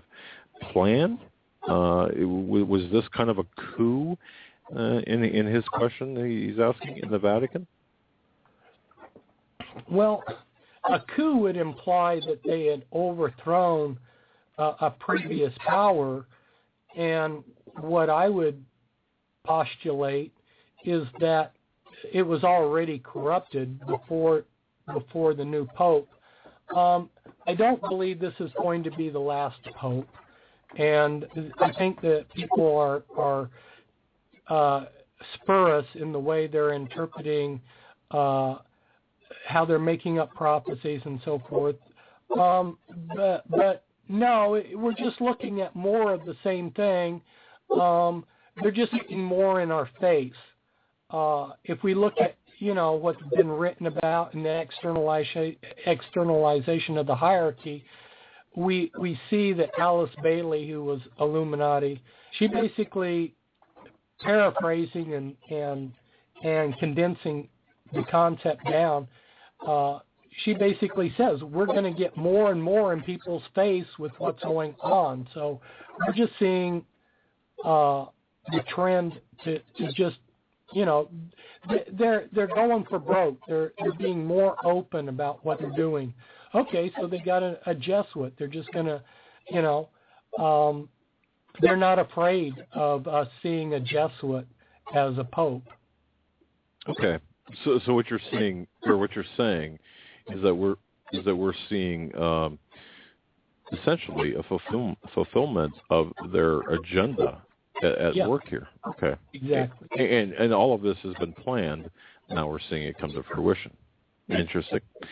All right, now Catherine, and she's from Bakersfield. She wants me to ask you about NASA, America's pagan space program. I mean, obviously, this NASA, she writes, is occult-based. The projects are named after pagan deities. I mean, Mercury, Gemini, Apollo, and such. Bigger part of the Illuminati, big part of the Illuminati. Go ahead. Well, the situation with NASA is reflective of so many ways that the Illuminati work. What they do is they pick a banner issue that everybody's in favor of. Like let's save the environment, or let's go to the moon. They pick a banner issue that nobody can argue with, and then they run agendas behind that banner issue. So when NASA was created, it was carrying out a number of agendas for the world elite. One of the agendas was military projects. A lot of the projects that NASA's been involved with were actually very horrifying militarization of space. Another agenda that they carried out that NASA's been working really close with was the control of humanity. The spy satellites, a lot of the satellites that were put up were the complex of communication and spy satellites to allow the world system, the world order, to control us. So instead of working on science projects, they were assisting the world order in controlling us. Another thing that NASA has done is they have secretly done a lot of mind control projects. One is under their grant program where they can grant money to people to research. Some of this research has been mind control projects. In fact, I exposed a few of these. And then also their facilities are being used as programming centers to do this trauma-based mind control, including harmonic mind control, which is even a newer technology beyond the trauma-based. So you can already see there some agendas that have already been done, and some of the agendas that they might be involved with in the future is they have created the ability to plant dreams or thoughts into people's minds. They used this in the first Gulf War, where they used directed energy to sculpt the clouds, and then they implanted into the Iraqi soldiers' minds using this high-tech mind control the thought, this is Allah speaking, and this is a holy war, but you're on the wrong side of the holy war. Just a simple message like that. And so there's Project Bluebeam, which will involve flying saucers and fake aliens, and it's very possible that one of the cards that they might play is a fake alien invasion, and they want to do something horrific, like World War III or a fake alien invasion to unify the world and to get us to say, oh, please bring in this dictatorship to control us, to save us. And if we're not careful, that's exactly what people will do, is when they're frightened, they will cry out for this world order to save them. Interesting. Now, in fact, wow, this hour went really quick. Yeah. We're going to have to talk about that on the other side, because I think that's important, this deception, this upcoming deception. Yeah, absolutely, the upcoming deception. And to reiterate something you said about the Iraqi soldiers giving up, we were just wondering, we heard that from somebody else on our show before, too. And also, Dad, I remember you telling me a story about during, I don't know if it was the Army-Israeli War, 1971 war, when there was some countries, I think it was Egypt, yeah, and there was a line of Israeli soldiers, but it was, from the enemy's perspective, they looked like there were much more soldiers than there were more equipment, and the enemies backed off without engaging them. That was Israel versus the Egyptian tank grouping. But, yeah, I would. I mean, that's it, from supernatural miracles to control of the enemy. But either way, Mr. Springmeyer, in the closing minutes of this hour, the purpose of the Iraq war, the Afghanistan war, was it to plunder technologies from Iraq, from ancient Babylon? Was that part of it? Well, certainly there was some hidden agenda there to extract some ancient stuff that they got out of the museums. But I wouldn't go so far as to say there was only one reason. Of course, they pillaged the oil of Iraq, and they squandered the American taxpayers' money, because one of the things that the Illuminati want us to do is to bankrupt our country, and so they can take it down. So that was part of the agenda, to destroy America, so it followed a number of agendas. But yeah, I could say I think that there was one of the reasons was to extract some things from the ancient world. Interesting. Multifaceted, multi-objective, multi-agenda war, and of course serving many purposes all at the same time. Very interesting information. And wow. Okay. And again, Joe, I've got, like I said, multiple pages here of questions for Mr. Springmeyer. Well, let's do this. Let's take a break a minute or two early here, and we'll take a 5-minute break, and we'll come back, and we'll get into the questions. With the government and the economic system, what is the New World Order's agenda for the economic system, for bringing the consolidation of the economy together? Through your research, what have you found? Well, the United States, or I should say the American people, have too much liberty because they're somewhat independently wealthy. They're very mobile, and they have this delusion or illusion that they can be free people and do what they want. And so the world order definitely wants to take America down. The United States is slated for destruction, and our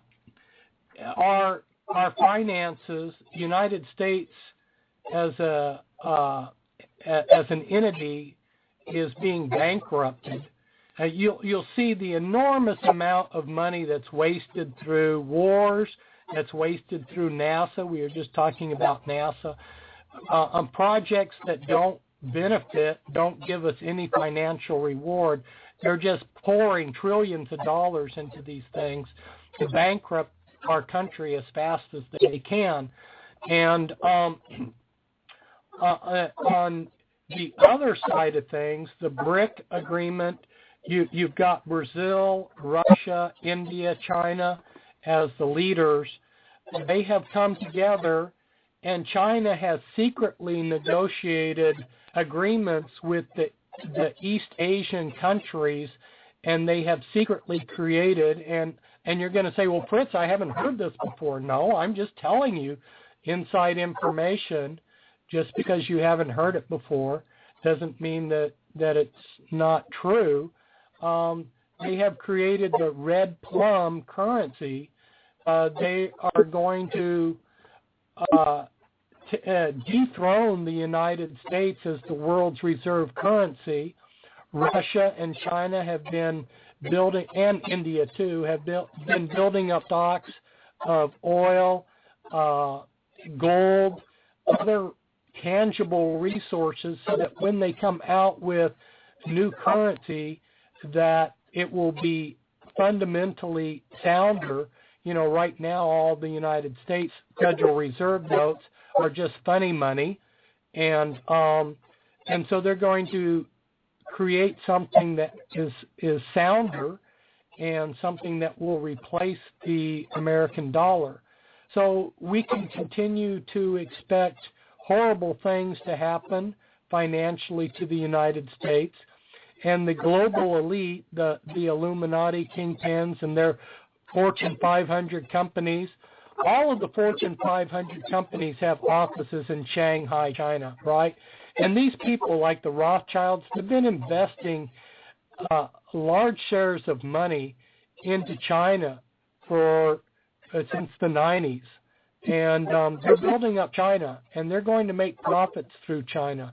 Don't think that the Chinese are the only ones that are going to make profits, because these Illuminati kingpins have been building up China to replace United States. Sorry about that delay there. I was on mute. But yeah, even Henry Kissinger, I remember seeing him on the news, 3, 4, 5 years ago, talking about building up the Eastern economies in order to have a safe haven for the, global bankers, so that they could decrease the value in the Western world while keeping things flowing and having another place to do business. Unlike, us everyday peasants or slaves, as they view it, these people have the ability to go across country lines, across, international. There's no boundaries that they're held to with the amount of money that they have, and they can do this with their money. Well, let me interject a question here. From your research, wouldn't this, and isn't this the ultimate objective here with the taking down of the U.S. dollar, killing the intentional murder of the U.S. dollar, essentially, the establishment of a global one world currency? Isn't this a precursor, or isn't this the run up to the mark of the beast system? Definitely. Okay. All right. Right. This goes back, for those that are familiar with the Bible, the Tower of Babel. This has been tried before, where they tried to bring in a one world government. That was what the Tower of Babel was about, and they had the attitude that there's nothing that we can't do. And at that point, God confused them and brought divisions between their languages, because God didn't want a one world government. The reason why he didn't want it is exactly what I just got through saying, is that there would be no limits to what evil could do. As long as we were broken up into 100, 200 nations, it limited to what the God of this world could do with his world. But now we're seeing, the unification with the transportation and communication leaping forward like it has. They're virtually getting, there's no limit to the evil that these people can do. And that's exactly what we're headed towards, is where they can control the entire world. When I say they can, I mean they're already doing it, but we're talking about control freaks here. We're talking about people that are addicted to power. And so even though they can control the world on the level that they already do, their power is not complete. You know, that they want to take it a step further. So yeah, exactly. Okay, and the placement, and I've always been very concerned, and when I see this, and I've done research on this, the selection, for example, of Barack Hussein Obama to be in power, and I'll even go so far as to say the selection of George W. Bush and George Herbert Walker Bush being placed in positions of power. Obviously, this is part of the larger agenda here. How close are we? And I know you don't have a crystal ball, and I'm not asking for dates, but I'm just asking for kind of a general sense here. How close are we to seeing the ultimate plan of the Illuminati come to fruition? Yeah, that's a question that's dear to a lot of people's, because you know we're all curious. How much more time do we have? What's the timetable of the agenda? From where I stand in working with people that were insiders, from reading their plans and so forth, there's been some major disruptions. Their timetable's been drastically revised, and a number of things have revised their timetable. So we've gone from the fast track to the slow track, and then the question is how slow is the slow track? Of course, for most of their slow track is too fast, even for even that too fast. I don't think we're looking at anything drastic happening in the near future. When I say that, I mean I expect that we're going to go into severe inflation in the next few years here in the United States, but we're going to have to wade through that period of economic collapse before we go into a few more phases. So we're looking at we're looking at going through several phases over a period of 10, 15 years. Well, that's pretty generous in terms of time. And again, you know, I'm not asking for specifics, but that's a pretty generous timetable. When I'm, you know, economists, for example, I just saw an interview with the gentleman who operates Shadow Stats, John Williams, I believe it is. He said, you know, man, it's coming close, and he's painting a picture of months away, perhaps, from an economic collapse based on the attempt to kick the can down the road economically here in the U.S. Now, I understand that does not equate to the finality of the plan of the Illuminati, but it certainly moves the ball down the field a little bit further toward fulfillment. But you still think that there's more time than that left? Yeah, for various reasons. That's my take on it. You know, they wanted the financial collapse to come quite a bit sooner, and I think that some of my informers knew the plan, and based on that, it's very obvious that their timetable has been revised a number of times. And seeing that, I have taken the attitude of projecting that they're going to need more time than what they previously thought that they were going to need. Okay, all right, fair enough. And as promised, we're all over the board based on the listener questions. Alice from Bakersfield. Alice from Bakersfield. This one is your question here. It's a paragraph. I'll just summarize it here. The presidents elected here in the United States Explain, if you could, are they all related? I mean, is there a common bloodline with all of our presidents here in the United States?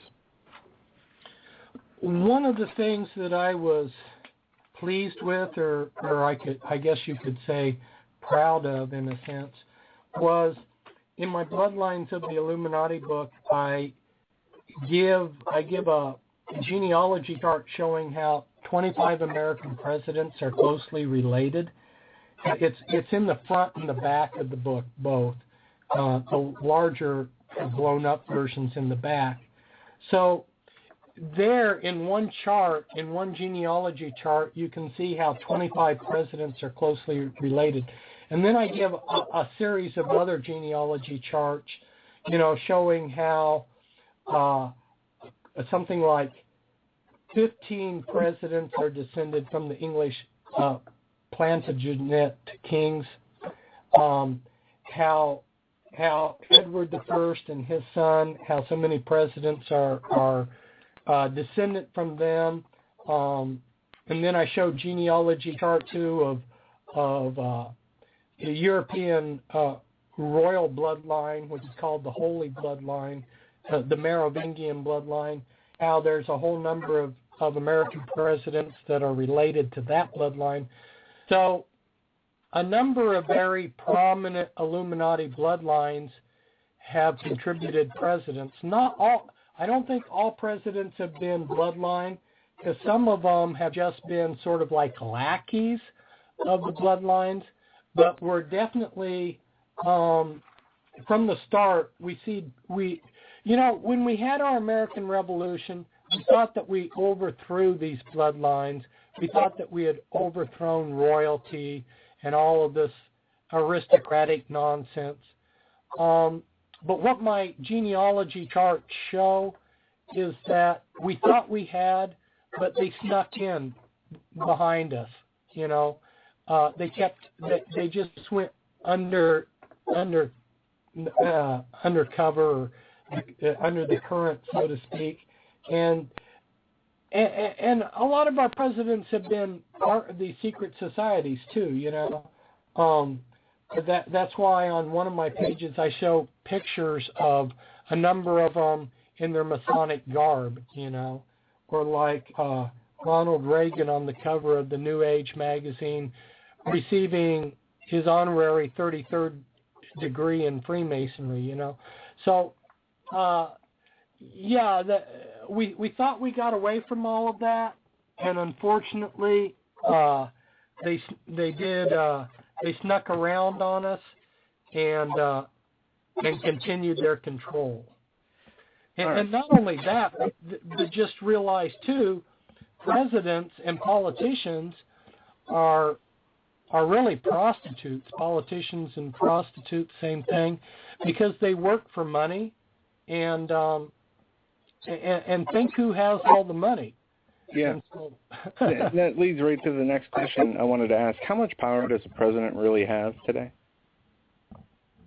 I mean, does he make decisions, the president, or is he more of like a Chris Matthews, reading a teleprompter, reading what he's told to read when he's told to read it? Well, our current president is just reading what the teleprompter tells him to. He's a puppet. But that doesn't mean that he couldn't be like JFK. John F. Kennedy, being a youngster and somehow thinking that he was president, just decided to do what he wanted.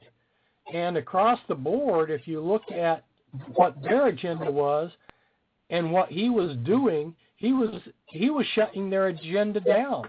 He wanted to get us out of Vietnam. He wanted to shut the CIA down. He just item after item, he actually printed up U.S. money, doing end-around run, getting around the Federal Reserve, So item after item, as president, he started to shut them down. Of course, if a president steps up and starts using his power for the people, then you can see what happens to him. he was only able to do it for a short time before he got a bullet through his head. So, yeah, the president could step up and be a John F. Kennedy and not be a puppet, but he wouldn't last long. Yeah, no, definitely. Seems to be the way it is, and Kennedy is a great example that a lot of people use, and some say, presidents are sat down and shown the footage and told, this can happen to you if you don't follow the agenda. Larry gives us a question here, and he asks, and this is a good question, why are the powers that be so intent on getting DNA samples from everybody? Well, I don't know the full extent of the agenda behind that, but I can say some of it. One is it's a control issue. At a certain point in the future, people will be manufactured. They're going to take reproduction away from the common person. They're going to produce people in factories. And so looking at DNA, they're beginning to get a library, a control of where people have come from, who they are, and that can be used in a number of ways. One is if you're, and backing up and interrupting myself, if you go to prison, you are not allowed out of prison unless you give a DNA sample. So, for instance, they got a DNA sample from me. That's just a requirement if you're incarcerated to be released. They won't release you unless they get that from you. So they will be able to identify exactly who you are, who your heritage is, and that's going to be very helpful to them. One of the things that they have been doing is genealogy work to try to track down where we all came from. And this all relates back to they're control freaks, And you might say, why this much information? Because they're insane, So a part of the answer is just these controllers are insane, which explains part of these other agendas, items of their agenda too. Is it's insanity, So will they be able to manipulate our DNA, knowing what we have? That's probably part of it too, because they are into splicing and dicing and doing stuff with genetically modifying the human race, which is just one more reason why this whole thing should terrify people, because the human race as we know it,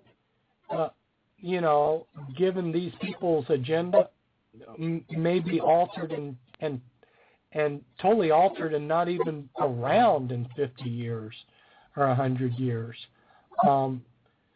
And these people aren't God. They don't know what they're doing. And they're already genetically modifying life, plants and animals, and who knows where it's all going. Again, it's part of the kingdom of death. Satan doesn't care how God's creation is destroyed, so he allows these people to splice and dice genetic material this way and that when they have no idea what they're doing. Anyway, that's part of the answer. Yeah, I'm looking at this DNA issue a little bit from a different perspective. Yeah. One thing too, we talked about Illuminati and bloodlines. To me, are synonymous, interchangeable almost, in terms of you can't talk about one without talking about the other. And are we looking at a situation here where there's the Illuminati, the Luciferians, the people, the globalists, who are psychopaths. I mean, they're sociopaths, psychopaths, wanting to dominate and control everything. But are they not attempting through Luciferian means to corrupt? I mean, if we go down deeper into this discussion, is this not a battle, a numbers battle with respect to DNA? In other words, from the fallen angels who have corrupted man's the seed of Adam, is this not what we're looking at here? A numbers game where there's, I don't even know how to even further describe that, but just the corruption of man's DNA toward the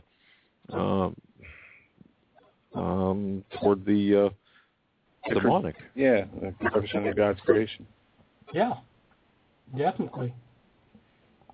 All right. Okay. Wow. Another question here from Joshua in Idaho asks, what is the status of the Rockefeller/Rothschild family today? Are they at odds with each other, fighting towards the same agenda? Are they working together? What has your research shown that how these two families work in tandem with each other? One of the things that John D. Rockefeller did with his 5 sons is he trained them to sort of like gladiate fight against each other, so that the toughest would rise to the top. In Illuminati rituals, they have gladiator fights to the death and things like this. This whole concept of the meanest junkyard dog is going to rise to the top, survival of the fittest. It's very much their thinking. So don't be misled if you see competition, ruthless competition between different bloodlines, different companies of the Illuminati. That is the way these people work, because they think that the meanest will rise to the top. So the Rockefellers within themselves, within their own family, and the Rockefellers in relationship to the Rothschilds, these people are all in competition at one level. But understand, it's just like you might have 2 or 3 brothers that always fight each other, but they will rally around each other if there's an outsider. And so the Illuminati will fight amongst themselves, but when it comes to us, the common people, they're all united. So don't lose track of that just because you see that infighting. There's been a tremendous amount of infighting within the Illuminati, different cliques. There have been the traditionalists with the ones that aren't traditionalists, the ones that are full-blooded against the ones that are part-blooded. There's been infighting, but, they don't mind that because they believe that it's healthy. Interesting. So it's theater. Yeah. Theater for to distract while things are happening in the background. Very interesting. Gary C. writes in from Florida asking, would you please ask Mr. Springmeyer, what type of communication, is there code that we're seeing, Illuminati code? Is there anything, well, let me paraphrase this again. We know that there's Illuminati symbolism, whether it's a handshake or whatever. Is there communication open communication that that we're seeing, we just don't understand that's taking place? For example, and this is part of my question here. We saw Joe Biden standing in the Oval Office holding a book, a code book, or a book, a classified document with the word code word on it. And if you look at the position of his hands, various things, the photograph seemed to send a message, as if perhaps he was read into something. Back to Gary C's question here. Is there open communication right before our very eyes, Illuminati communication, that the average person sees but doesn't really understand? The answer to that is categorically yes. To give a little bit deeper insight into that is, if we go back to their trauma-based mind control, where they create multiple personalities that are programmed, they create triggers. And one of those triggers, for instance, where you have the two fingers, the little pinky and the index finger that points, making the horns of Satan. Right. There was even a stamp where they have that. And then you see all the presidents and all of these celebrities doing the satanic sign here. But on one level, that's just kind of fun and games. We're showing the horns of Satan or whatever. But on a deeper level, that does something to somebody who's programmed with trauma-based mind control. So there's tremendous amount of triggers that's being communicated openly right in front of us every day that relate to the trauma-based mind control. And this is a great segue into this question. David F. From Michigan writes, we saw back in the 1960s the movie The Manchurian Candidate. Okay, and I'll just finish. Again, I'll paraphrase this question. The Manchurian Candidate from the 1960s, the movie. What are your thoughts on that in general? I mean, was that pretty accurate in terms of how the trauma-based mind control works? And let me supplement that question too with this. In my research with the assassination of Robert F. Kennedy, Sirhan, the polka dot dress girl or young woman that we saw, was that a result of a mind control, trauma-based or otherwise? Yes. Manchurian Candidate, that movie is good. Telephone with Charles Bronson, another good movie to show the end result of this trauma-based mind control. And yes, on Sirhan, that's the way this trauma-based mind control works. Indeed. Okay. Mr. Springmeyer, is there anything that you want to cover that we haven't, or anything that you want to talk about that we have not asked yet, or we should hit? We'll go back to building success into the listeners. When you take the moral high ground, you gain tremendous power. And I have watched people that had the moral high ground and were Christ-like, and specifically one gentleman that I worked with for a long time, and saw him get out of any kind of a situation. It's like he had the key to unlock any kind of a problem by being Christ-like. And so I just encourage people to take the moral high ground, because it gives you tremendous power. And I want people to realize that they're the free person. They try to get us into this beat down mentality where they're the masters, but if you don't go with the outward appearances, because they are the ones that are enslaved. They're enslaved to Satan, to drugs, to alcohol, philosophies, blah, blah, blah. And if you've given your life over to Christ, you're the free person, You're the one who's got the freedom to do what's right.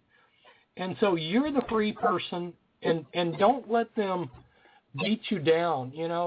There's so much that they do that people allow themselves to the system just ends up beating up on them, and they don't know where to turn. And that's why I say, Christ came to give us life, and sometimes we have to make decisions where we step away from their system, which is just, you can work for a company, invest your life, turn your life over to that company, have no life of your own, and then right before you retire, they pull the rug out from underneath it, and you're left with nothing, So think through your life, think through what's valuable, realize that your family is valuable, realize the kind of values that Christ talked about, and surround your life with things that are meaningful. And that's something that is important.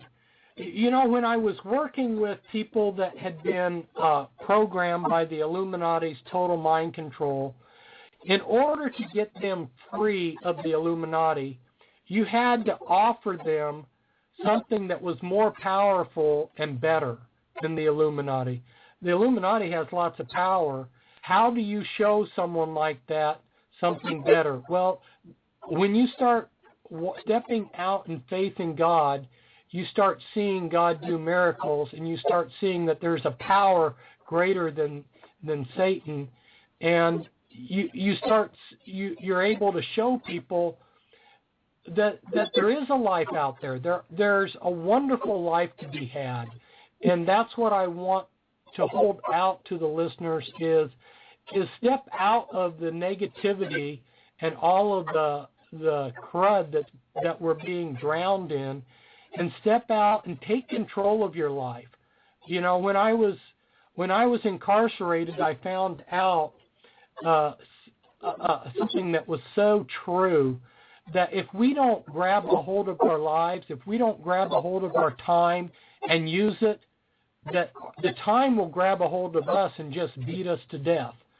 So don't let the world and everything run your life, but take control of things and do the things that will give you, will center your life around positive blessings, and step forward and don't let the world just run you around, run you ragged. Very, very sage advice. Very good advice. Well, I'll tell you, Mr. Springmeyer, you've been very generous with your time tonight in our show. As we bring our show to a close, I just want to say how much we've enjoyed spending time with you at this informal, kickback, kitchen table type discussion. Again, so many people with so many questions. How can people if they have specific questions? I don't know if you, of course, can entertain them all, but is there a method of contact via your website, which is pentrax.com, or would you prefer some sort of interaction via Facebook? They're welcome to go to Facebook. I had to give up on my website because what happened was, originally, when I created the website, I was thinking that I would interact with my readership through it, but I was getting, it was about one spam every 2 seconds. And the first couple of weeks that I had my website up there, I spent like 3 hours a day just deleting the spam. It was not normal. The World Order was just trying to shut me down. They just spammed me to death. And so I ended up realizing it wasn't going to work out. I put in a way to vet things, but then that slows down the communication process. And so I found out that Facebook works better. People are welcome to write me on Facebook. I will also give out my email address. It's springmeyermessages@hotmail.com. But understand this, is I'm on communication overload, and I don't always get people answered in a timely fashion or give them the attention that they want, and people get their feelings hurt. But the reality of it is I'm only one person, and I can only cover so many bases. And so you're welcome to send something, but absolutely do not send me more than 1 or 2 questions. You know, there's some people that will send me 50 or 100 questions. No way. No way. I'm not answering 50 or 100 questions. I have done that in the past, but no more. You know, that's out. You've got books on your website for sale on your website. So, folks, you know, look, before you would even think, and I think this is just proper, before you would inundate our guests with questions, go to Fritz's website and order the books, order his books. And I'm sure by reading those books, you will find the answers to the majority of the questions you have. And now, what's your Facebook presence? Is it just Fritz Springmeier on Facebook? Yeah, there's 2 sites with my name. It's Fritz Springmeier. Okay. It's just under my name. They're just going to have to differentiate. One site was created prior to me creating my own site. They should be able to go on there and read my posts just by they can be a follower. Okay. Well, that's good. And a lot of people are interfacing via Facebook. You know, despite what you hear about Facebook, it does serve a purpose to get information out if used properly. You know, and so that's good to know that you're on Facebook, folks. Connect with them via Facebook, Fritz Springmeier, and of course, visit pentrax.com, his website. Books, buy the books. It's a wealth of information, good reading. I just want to say that you've been such a gracious guest, with your time, and a wealth of information. And thank you for fielding all of those questions. Boy, we went in so many different directions, but that's what people are curious about this.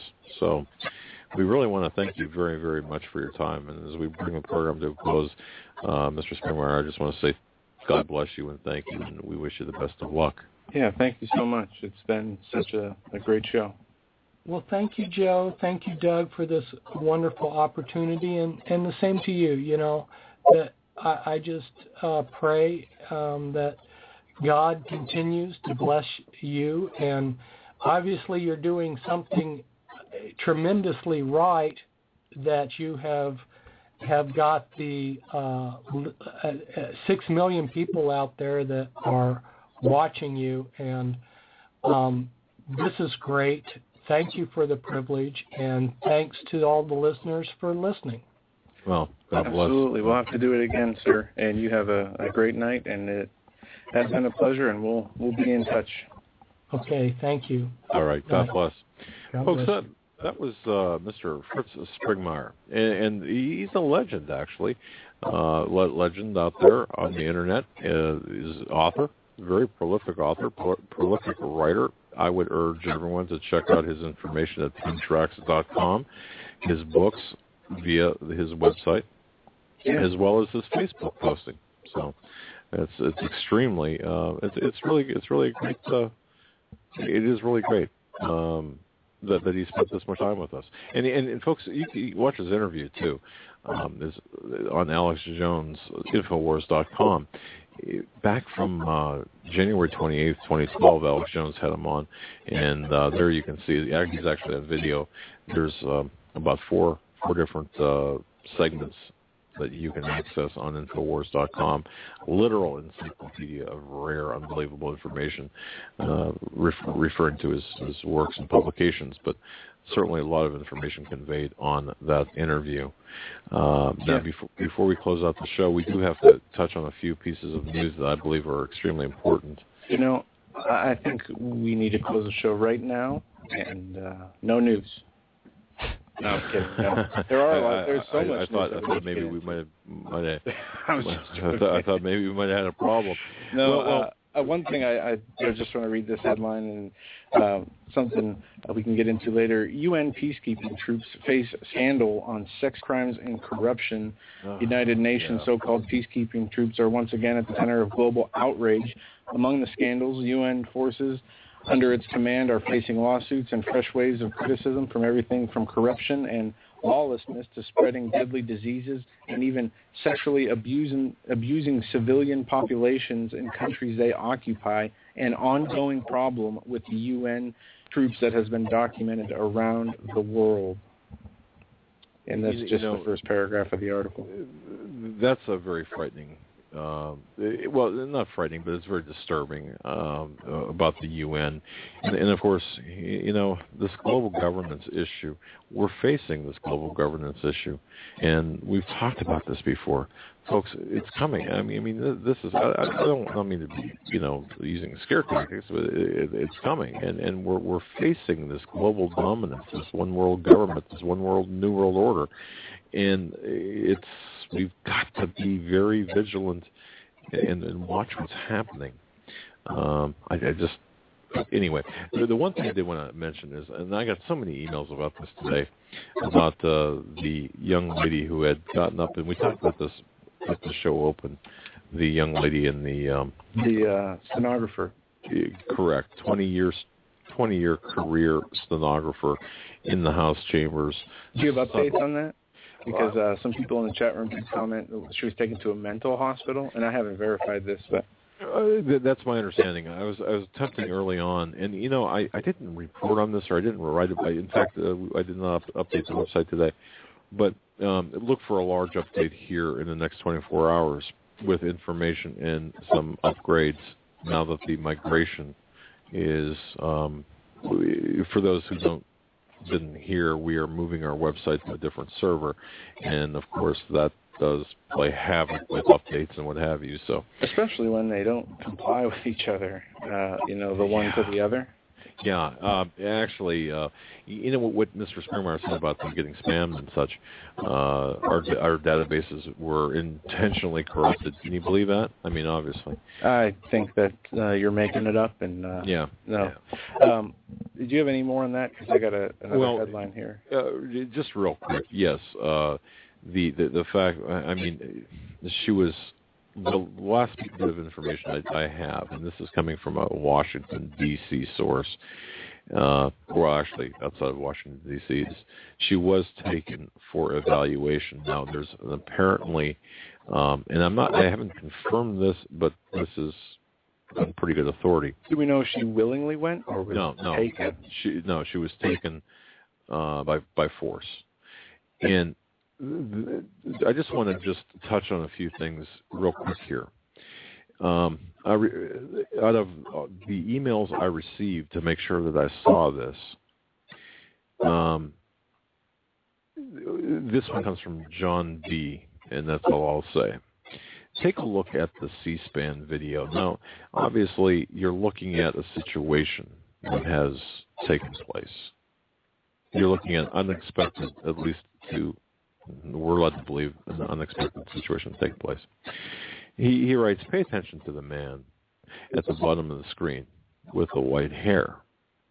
Now, if you play the C-SPAN video, it's kind of hard to see because the vote tally is in front, the text is in front, so there's a lot of blockage.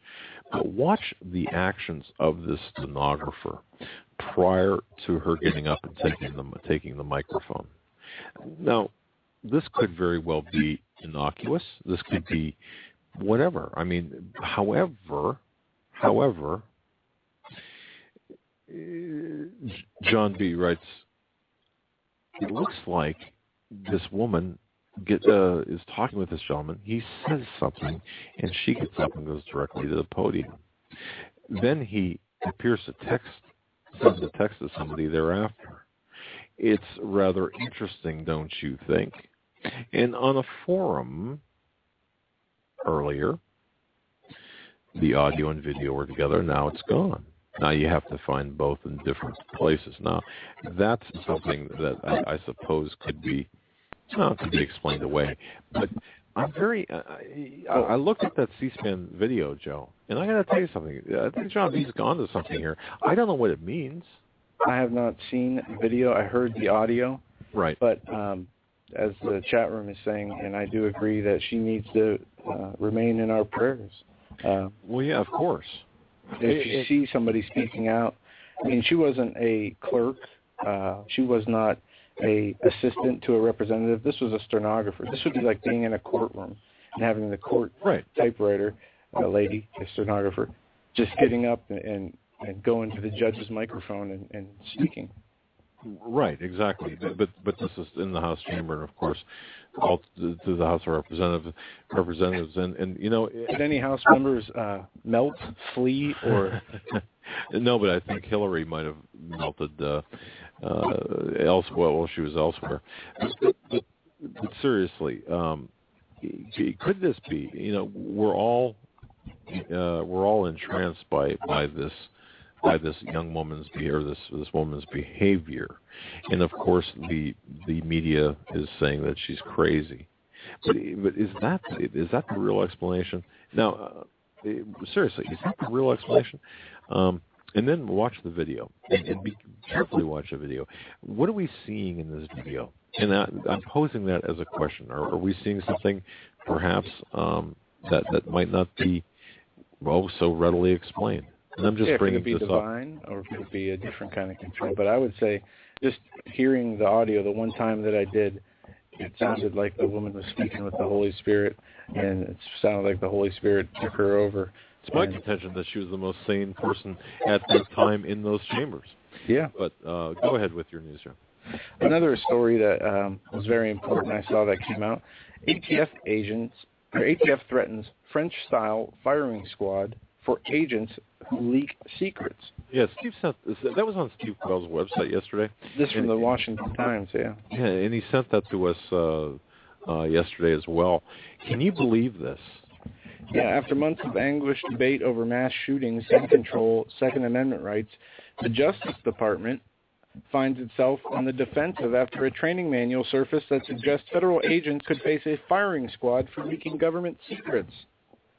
A photo in the online manual for the Bureau of Alcohol, Tobacco, and Firearms and Explosives, complete with a photo of a turn-of-the-century firing squad, was obtained by the Washington Times, a concerned federal law enforcement official, and immediately drew protests from watchdogs who said it showed a lack of sensitivity to gun violence and the continuing hostile environment towards whistleblowers. Wow. I mean, firing squads. Why don't just do what you want and say guillotines? I mean, what's the difference? Well, yes, and you know, I used to laugh at people who would even bring up, you know, the guillotines, but until I was reminded, of course, there was a